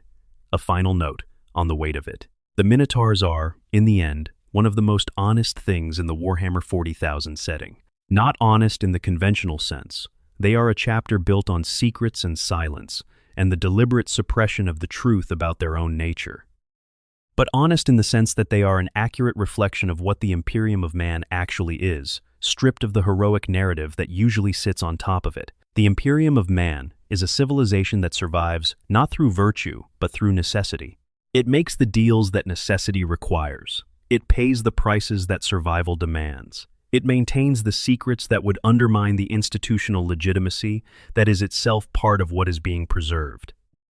It uses force against its own citizens and its own warriors when the calculation requires it, not with pleasure and not with regret, but with the cold efficiency of a system that has decided that its own continuation justifies everything required to ensure that continuation. The Minotaurs are what happens when that dynamic is expressed in the clearest possible form, not through neglect or accident or the slow drift of institutions over time, but through deliberate design by people who understood exactly what they were doing and why. The chapter is the Imperium's relationship with itself, with its own capacity for violence and its own capacity for compromise, and its own capacity for maintaining things that should not be maintained, because the alternative is worse. Given material form in bronze and black, and the Greek letters of a myth old enough that its creators have been dead for 10,000 years, the beast in the labyrinth does not ask to be there. It did not choose the maze. It has been fed tribute it did not request, in the name of a deal its ancestors made under duress. And it continues, because the mechanism that ensures it continues was built before anyone who might have preferred a different outcome had any say in the matter. This is the Warhammer 40,000 setting doing what it does at its best, using the scale and darkness of its own universe to say something true about the nature of power, the nature of institutions, the nature of what civilizations do when they are old enough and afraid enough that they have stopped asking whether what they are doing is right and started asking only whether it is necessary. The Minotaurs are necessary. The High Lords built them to be. And they will remain necessary in the Daedalus Krata's bronze corridors, in the Brazen Throne's cold data feeds, in the compliance trigger that waits for the authorized word, for as long as the Imperium of Man requires an instrument that will do what it needs done without asking why, without requesting thanks, and without leaving explanations that anyone in the wrong position might be able to read. That is the chapter nobody knows exists. Now you know. Thank you, genuinely, for spending this time in the dark with something this strange and this rich. Drop that comment, hit that subscribe, and I will see you in the next deep corner of the 41st millennium. Echo done appending. WC, W, MNT, user data, outputs, Minotaurs, script, MD. A deeper look. 30 additional things the Minotaur's record reveals. There is a value in going through the Minotaur's documented history at a finer grain than the broad narrative allows, not just the major campaigns and the architectural framework of secrets, but the specific details that individually seem minor and collectively assemble into a portrait of extraordinary precision. Each of the following observations is sourced from canonical Warhammer 40,000 material, primarily the Forge World, Badab War books, and the Fall of Orpheus volume, and each of them adds a dimension to the picture that the overview alone cannot fully convey. The first thing worth noting is the specific language the Forge World Badab War books used to describe the Minotaur's arrival in the Maelstrom Zone. They were answering a call from the acting Legate Inquisitor Frane, not a direct deployment order from the High Lords, at least not on the surface of the documentation. The Inquisitor was operating in the theater with the authority to summon reinforcements. The Minotaurs were, nominally, answering his call, but the authorization for their presence and the specific operational independence they maintained throughout the campaign traces back higher than Frane's authority. The fiction of the Inquisitor's summons provided the chapter's presence in the theater with a plausible institutional justification that did not require anyone in the broader Loyalist command structure to directly acknowledge that the High Lords had personally deployed their enforcement chapter to a conflict that already had plenty of other forces. The summons is real. The underlying authorization is something else. The second detail is the description of the Minotaur's activities in the immediate aftermath of the Badab War's conclusion. They withdrew with their prizes, the ships captured from the Lamenters and other secessionist forces, but they did not withdraw to a known location or report to any standard Imperial naval or Munitorum tracking system. The Daedalus Crata and its escorts simply departed and ceased to appear in official records for a period. This is consistent with the pattern of the chapter, using the gaps in the Imperial administrative system, the delays and the coordination failures between different reporting bodies to move without generating a continuous, trackable record. The third detail is the treatment of the Daughter of Tempests after its capture. This battle barge had been a Lamenter's vessel of significant age and importance, carrying centuries of the chapter's history in its maintenance records and its accumulated modifications. The Minotaurs incorporated it into their fleet under a new designation and apparently made no ceremony of the acquisition. Where another chapter capturing a vessel might at least acknowledge the complexity of taking a named ship with a known history, the Minotaur's approach was purely logistical. The vessel was a useful piece of equipment. It had been acquired in the course of completing an operational objective. It was added to the fleet's operational capacity. The history of what it was before ceased to matter the moment it became a Minotaur's asset. Fourth, the commentary on the Euxine incident specifically describes the Inceptors as almost completely eradicated and their relics taken. The word almost is doing important work here. The Inceptors were not wiped out entirely. A sufficient remnant survived to be listed as a chapter with a history rather than simply as a destroyed chapter. But the damage was such that what remained was not a functional military organization for a significant period. The chapter's long-term survival, if it occurred, would have required decades of rebuilding from a very small base. What the Inceptors had done to earn this response remains sealed, but the calibration of the response, stopping just short of complete destruction, leaving something that was alive but functionally incapacitated, suggests operational precision rather than uncontrolled violence. The Minotaurs destroyed what they needed to destroy and left what they needed to leave, and the leaving was as deliberate as the destroying. Fifth, the Minotaurs were noted as among the preeminent close combat and shock assault troops in the Badab War until the arrival of the Carcharodons. The Carcharodons Astra, the Space Sharks, are themselves a chapter with origins shrouded in similar levels of deliberate obscurity, another fleet-based chapter that appears when needed and departs without explanation, with equipment and capabilities that do not map cleanly onto any obvious gene seed lineage. The Badab War brought two of the Imperium's most secretive and most operationally extraordinary chapters into the same theater simultaneously, and the relationship between them documented as respectful, if cool, is one of the few things about either chapter's behavior that suggests some form of mutual recognition between institutions that share certain structural qualities without sharing their secrets. Sixth, Asterion Moloch's personal armament includes the Black Spear, which is described as a relic weapon of unknown provenance that is similar in some respects to weapons carried by the Adeptus Custodes. The specific Custodes weapon type it resembles most closely in the canonical descriptions is the Guardian Spear, the standard weapon of the Custodes in their standard deployment, a combination power weapon and integrated weapon system that is among the most effective close combat arms in the Imperium. The Guardian Spear is not a weapon that leaves the Custodes' armories through normal channels. The Custodes do not maintain surplus inventory that gets distributed to other organizations. Every Guardian Spear is associated with a specific custodian. Its possession by someone who is not a custodian is either a matter of record, a formal gift from the Custodes, documented and acknowledged, or it is not a Guardian Spear, but something that closely resembles one. The Black Spear's description consistently stops just short of definitively saying it is a Custodes weapon, while making clear that it operates at that level of capability and craftsmanship.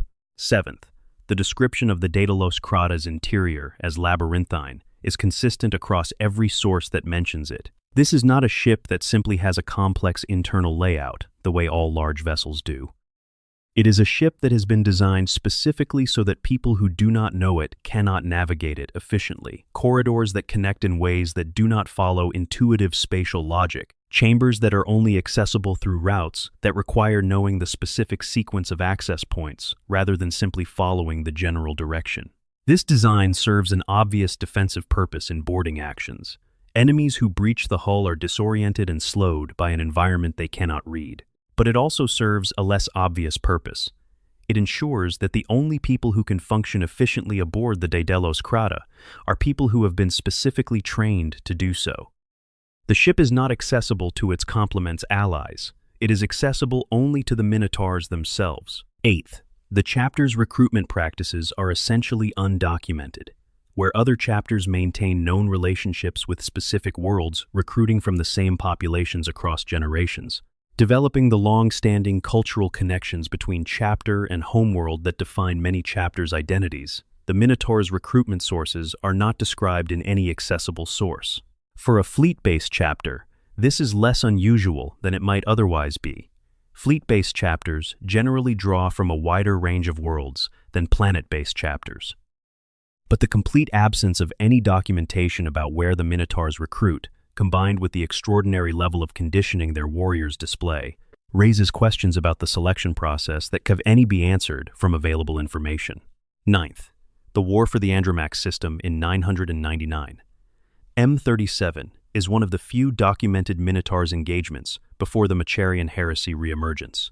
They were deployed alongside Adeptus Custodes and Adeptus Mechanicus forces, a combination that is itself unusual enough to be noteworthy. The Custodes do not typically deploy alongside Space Marine chapters. The Mechanicus does not typically provide direct military support in conjunction with Astartes operations. The combination of all three in a single theater suggests an operation authorized at the highest possible level of imperial governance, involving capabilities and resources that could only be mobilized by someone with authority over all three institutions simultaneously. The nature of the threat in the Andromax system that required this particular combination is not in any accessible record. 10th, the Minotaur's response to calls for aid from the High Lords is described as both extremely fast and completely lacking in the institutional friction that normally characterizes interorganizational coordination. When the High Lords want the Minotaurs arrive. No negotiation of terms, no request for additional clarification about operational parameters, no deployment of Encomi to a preliminary meeting to establish ground rules. The chapter simply appears. This is the behavioral signature of an organization that exists in a state of permanent readiness for deployment and that has operationalized its relationship with its principal to the point where the normal bureaucratic process of mobilization has been compressed to near nothing. They know what they are for. They stay ready for it. When the call comes, they go. 11th, the chapter's relationship with the wider community of Space Marine chapters is defined almost entirely by episodes of conflict or contempt. The Ultramarines have formally banned them from Ultramar. The Genesis chapter filed a complaint about Moloch's insult of Marneus Calgar. The Red Scorpions spent the entire Badab War attempting to achieve integration with a chapter that had no interest in being integrated. The Imperial Fists are direct victims of the Minotaur's actions during the Hexarchy. The Lamenters were almost destroyed by them. The Inceptors were devastated. The Night Reapers were annihilated. There is no chapter in the accessible record that is described as having a warm or cooperative relationship with the Minotaurs, or as viewing them as anything other than a necessary unpleasantness at best and a threat at worst. The chapter exists entirely outside the social web of inter-chapter relationships that sustains most of the Adeptus Astartes' mutual accountability and collective identity. This isolation is not accidental. It is the design. 12th, the chapter's home, in the absence of a fixed planetary base, is exclusively the Daedalus Crata and its supporting fleet. This matters for what it means about the chapter's connection to the broader imperial infrastructure. A chapter with a fixed fortress monastery on a specific world has permanent relationships with that world, its population, its governors, its ecclesiarchal presence, its PDF forces, and tithe obligations.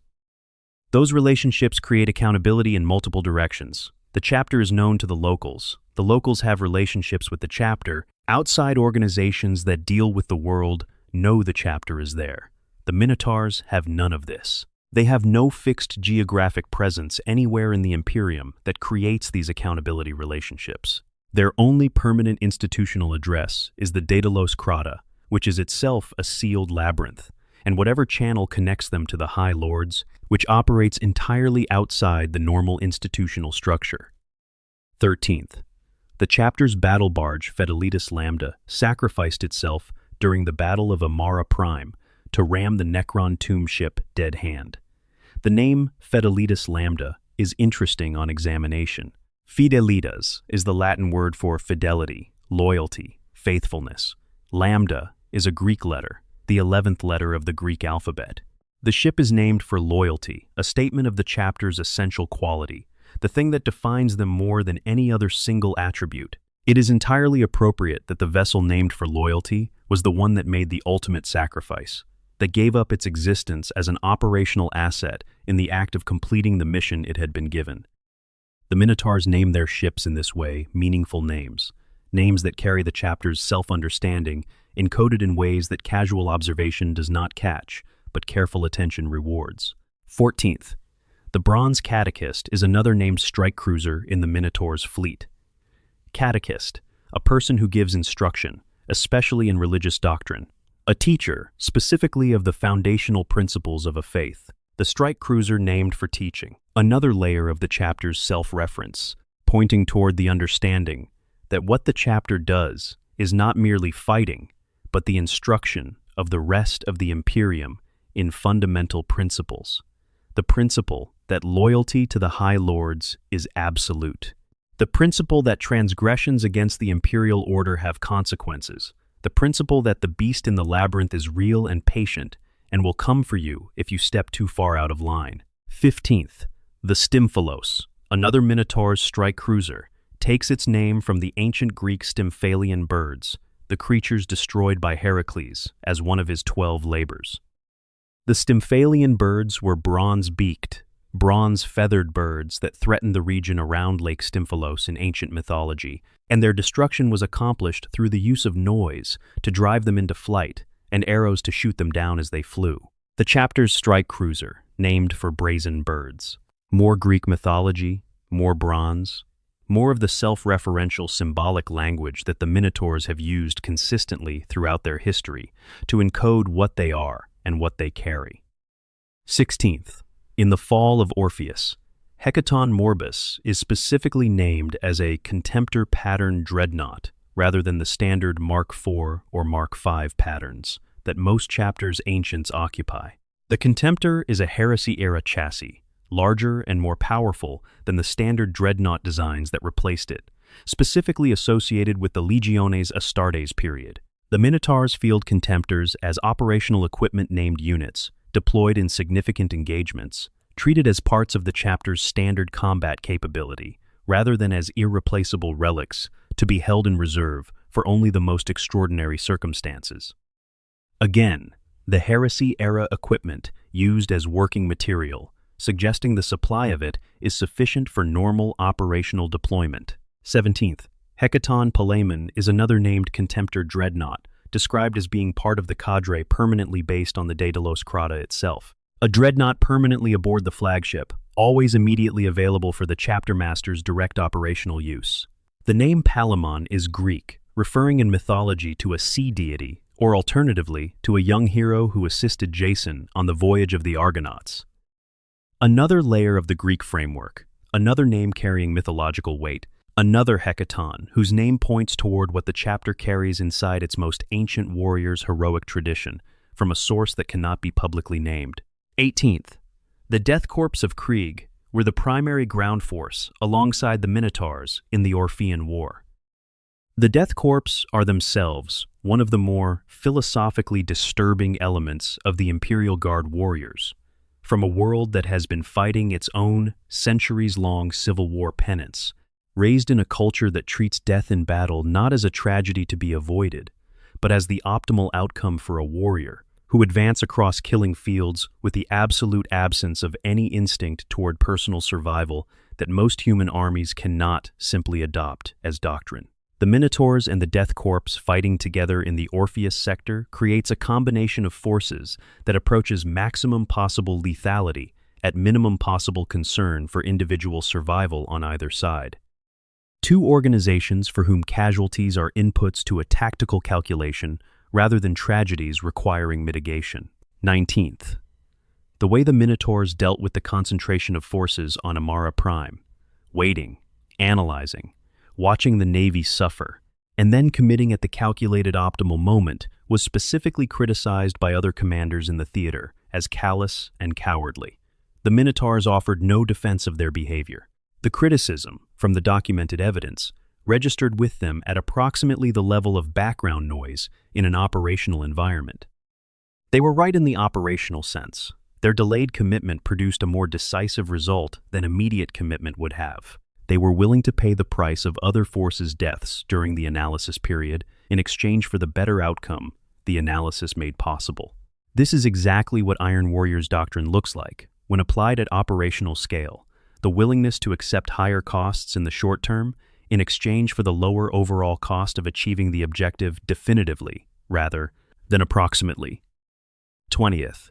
The Minotaur's involvement in the Hexarchy is described in Chris Wraith's Watchers of the Throne novels, specifically in The Regent's Shadow, from a perspective that includes Violeta Roskavler's point of view as she manages the aftermath of the coup's collapse. The specific words she whispered to Moloch are never revealed in the text. This narrative choice is deliberate and effective. Not revealing the trigger words preserves their power as a mechanism by not reducing them to a specific phrase that can be analyzed or replicated.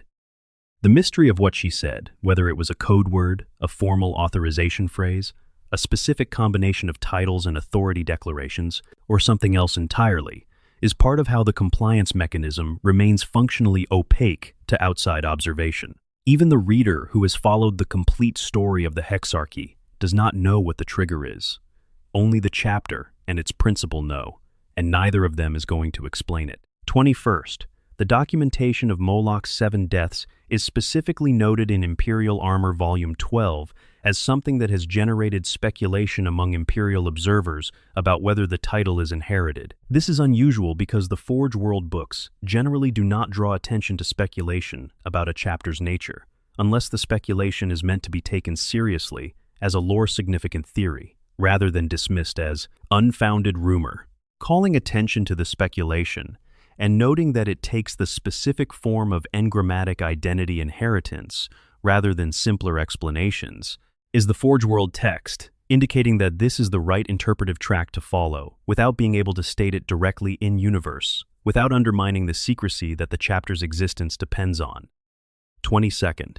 The reference in the Lexicanum and other sources to the chapter's gene seed tithes being stored at the highest possible clearance level is notable because the entire purpose of the gene seed tithe system is to give the Anitive leaving money following middively down eyes. Adeptus Mechanicus, regular access to each chapter's gene seed for monitoring and preservation, sealing those tithes at a level where the Mechanicus's own gene seed archivists cannot access them without special authorization, defeats the purpose of the tithe system as an oversight mechanism. It is not just that the Minotaur's gene seed is secret, it is that the secrets have been built into the tithe system itself, so that the regular operation of the oversight mechanism actively maintains the secret rather than threatening it. The oversight architecture has been converted into a concealment architecture. 23rd. There are records suggesting the Minotaurs have coordinated with the Adeptus Custodes in at least one documented operation, the Andromax system deployment, in late M37. The Custodes do not form partnerships of the normal kind with Space Marine chapters. They are the Emperor's personal guard, loyal to him and to his will, rather than to the institutional hierarchy. Their cooperation with the Minotaurs in a specific operation is either a coincidence of deployment, both entities happen to be addressing the same threat, or it reflects a coordination channel that exists between the Custodes and the High Lords. Given that the High Lords are the body that effectively administers the Imperium in the Emperor's unavailability, and the Custodes recognize the High Lord's authority within certain parameters. 24th. The chapter's specific emphasis on attrition warfare, the preference for engaging enemies in confined spaces, pinning them, encircling them, and grinding them down through sustained application of overwhelming force, rather than seeking decisive single engagements, maps precisely onto the tactical situation of fighting other Space Marine chapters. Space Marine chapters are extraordinarily capable in conventional open engagements, particularly in the kind of strike and withdraw operations that they were designed for. They are most vulnerable to attrition, to sustained campaigns that grind through their capacity to regenerate casualties, that prevent the rapid redeployment that makes them so effective in normal operations, that constrict them to defensive positions where the Iron Warrior's approach of methodical reduction can be applied. The Minotaur's preferred doctrine is the doctrine best suited to destroying the kind of enemy they are designed to destroy. 25th. The chapter's paranoia about their own security protocols noted repeatedly in the Forge World books, in accounts from other commanders who have dealt with them, is not simply the general suspicion of an isolated and secretive organization. It is the specific paranoia of a chapter that knows its existence depends on not being discovered, that knows the secrets it carries are the kind that would produce existential consequences if they became accessible to the wrong investigators, and that has built the operational habit of treating every interaction with every outside party as a potential security threat. This is not personality. It is policy, implemented at an institutional level and maintained through the conditioning that runs through every warrior's behavioral architecture. 26th. The chapter's fleet is described as including ships captured or acquired through campaigns against both the secessionist forces of the Badab War and the Necron fleet over Amara Prime. This means the fleet's composition includes vessels with histories on both sides of various conflicts, stripped of their original identities and operational histories, and incorporated into the Minotaur's assets. Ships, like the warriors who carry them, repurposed and reconditioned, and put to work in service of the chapter's primary function. The fleet does not memorialize the histories of its captured components. 27th. The chapter's complete lack of a librarius, no librarians, no psychers, is noted in the canonical sources. This is consistent with Iron Warrior's Legion practice. Perturabo's Legion was extremely limited in its psyker component during the heresy period, reflecting both the Iron Warrior's cultural skepticism towards psychic ability and the practical reality that warriors selected primarily for siege operations had limited overlap with the pool of recruits who develop psychic ability. The absence of librarians in the modern chapter is, like everything else, consistent with the Iron Warrior's heritage, and it creates an interesting operational gap. The Minotaurs face every psyker-wielding enemy without the conventional counter that most chapters can bring to that situation. They compensate through the application of overwhelming force before the psyker can be brought to bear effectively, which requires the kind of fast and decisive initial commitment that their doctrine at full chapter strength makes possible. 28th.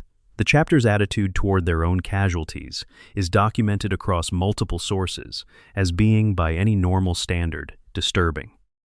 Warriors are not mourned in the conventional sense. Casualties are processed as operational data assessed for their impact on current and future capability, replaced through recruitment and promotion cycles, documented in the casualty reports that Moloch reviews on the Brazen Throne. Individual warriors are acknowledged to have died, in the sense that the records note the deaths, but the chapter does not appear to engage in the elaborate mourning rituals and remembrance ceremonies that other chapters maintain. The dead are honored in the minimal sense of having their names entered in the chapter's records, and are otherwise treated as losses accounted for in the attrition calculation. 29th. The Minotaurs emerged from the Orphean War significantly damaged. The loss of the Fidelitas Lambda, a full battle barge, one of the largest and most capable vessel types, a Space Marine chapter fields, was the most significant single operational loss the chapter is documented as having sustained in any single campaign. The subsequent need to return to Terra at speed, which the 1d6 Chan summary notes, suggests they were operating in a reduced capacity as they transited back. A chapter that has lost a battle barge and taken heavy casualties in the preceding ground campaign is not at full operational strength. The Hexarchy began while the Minotaurs were in this diminished state, which makes their arrival at Terra and the implicit threat, the Daedalus Krata's presence, represented even more interesting. A chapter that had just taken significant losses, still capable of functioning as the Hexarchies, primary military deterrent, through the combination of the fleet's remaining capability and the compliance mechanism that made their departure from Terra more immediately relevant than their continued physical presence. 30th, and finally, the ultimate lesson of the Minotaur's entire documented history is a lesson about information architecture. The chapter is secret not because secrets are inherently better kept than truths, but because the people responsible for keeping the secret built the architecture of its concealment into the institutions that would normally reveal it. The administratum cannot find the records because the records were sealed by the administratum's own highest level authority. The Mechanicus cannot examine the gene seed because the Mechanicus was instructed to seal its own tithes. The Inquisition cannot investigate because the edicts protecting the chapter are embedded in imperial law at a depth that requires the consent of the body that authorized them to be removed. The oversight mechanisms have been converted into concealment mechanisms. The system that was designed to prevent exactly this kind of secret is the system maintaining it. This is how power actually works, in the 41st millennium, as in every other. The people with enough power to do things that should not be done also have enough power to ensure that the doing of those things does not produce accountability. The Minotaurs are the clearest and most elaborated example of this principle in Warhammer 40,000's entire institutional universe. They have been there, doing exactly this, for 10,000 years.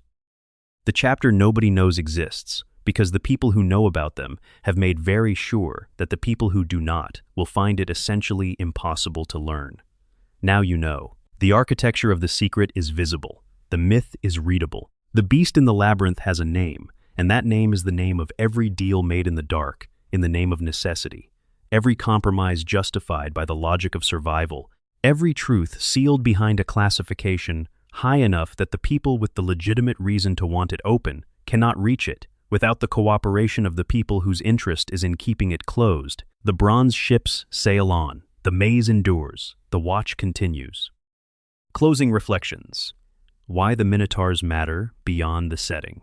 There is a reason that the Minotaurs resonate with the people who find them, and it is not purely the grimdark spectacle of a secret Space Marine chapter doing terrible things with institutional sanction. The Minotaurs are compelling because the story they embody is not unique to science fiction. The structure of what they are, an instrument of institutional power, built specifically to do the work that the institution cannot be seen to do, maintained through compliance mechanisms that override individual choice, protected by the information architecture of their own secrecy, is a structure that exists in the real world. In every sufficiently complex institution that has been operating long enough to develop the specific kind of pragmatism that stops asking whether something is right and starts asking only whether it is necessary. The Iron Warriors garrison that made the deal 10,000 years ago made it for understandable reasons. Survival, when the alternative is total destruction without any consideration of individual guilt or innocence, is a powerful motivator. The High Lords who offered the deal did so for reasons they could have articulated as legitimate. The Imperium needs an instrument for situations that other instruments cannot handle, and here is a source of raw material that can be shaped into exactly that instrument. And the cost of not doing this is accepting a vulnerability that has already produced catastrophic consequences. The deal was made by people who were not monsters, for purposes they could defend, and it produced something that has been used to do monstrous things across 10,000 years of its operation. This is the actual story the Minotaurs tell, not the specific story of Iron Warriors, gene seed, and sealed records and compliance triggers, though those details are the mechanism by which it is told, but the broader story about how institutions make compromises that become structural features that become the way things are, and about how the cost of those compromises is always paid by the people least able to refuse payment. The Lamenters paid it in blood and ships, and 100 years of penitent crusade and near annihilation by Hive Fleet Kraken. The Night Reapers paid it with their chapter's existence. The Inceptors paid it with decades of irrelevance after the Minotaurs destroyed what they had built. The people on the planets, sterilized by Exterminatus after Amara Prime, paid it with their lives and their worlds. And the Minotaurs themselves pay it in the subtler and stranger currency of being the thing that the deal made them. Not innocent of the things they have done, they executed all of it. The boarding actions, and the Exterminatus orders, and the Hexarchy's evidence cleaning, and the 17 hours against the Lamenters. But not straightforwardly guilty either, in the way that the deal's architecture removes the simple attribution of moral responsibility that the gravity of those actions would normally demand. They are the weapon. They have always been the weapon. The people who aimed them chose the targets. The people who built the compliance trigger chose to build it. The people who made the original deal set the terms of everything that followed. In the grim darkness of the far future, there is only war. But there is also, always, the institution that profits from the war. The body that survives it by having positioned itself correctly relative to the violence, by having built the mechanisms that ensure the violence works in its interests rather than against them. The High Lords of Terra have survived 10,000 years of existential crises by being better at this than anyone else in the galaxy, by maintaining their position at the apex of the most complex and durable human institution in history, by making deals in the dark, when deals in the dark were what survival required. The Minotaurs are the most visible proof that those deals were made, and that they hold, and that the cost of them continues to be paid by everyone except the people who negotiated the terms. That is the chapter nobody knows exists. That is the story in the bronze in the labyrinth, and the name of the ship, and the word engraved on the sarcophagi of ancient warriors, who cannot be honored by their true lineage. It has been there the whole time, written in the only language that was never filed in any record that could be sealed. Now you have read it.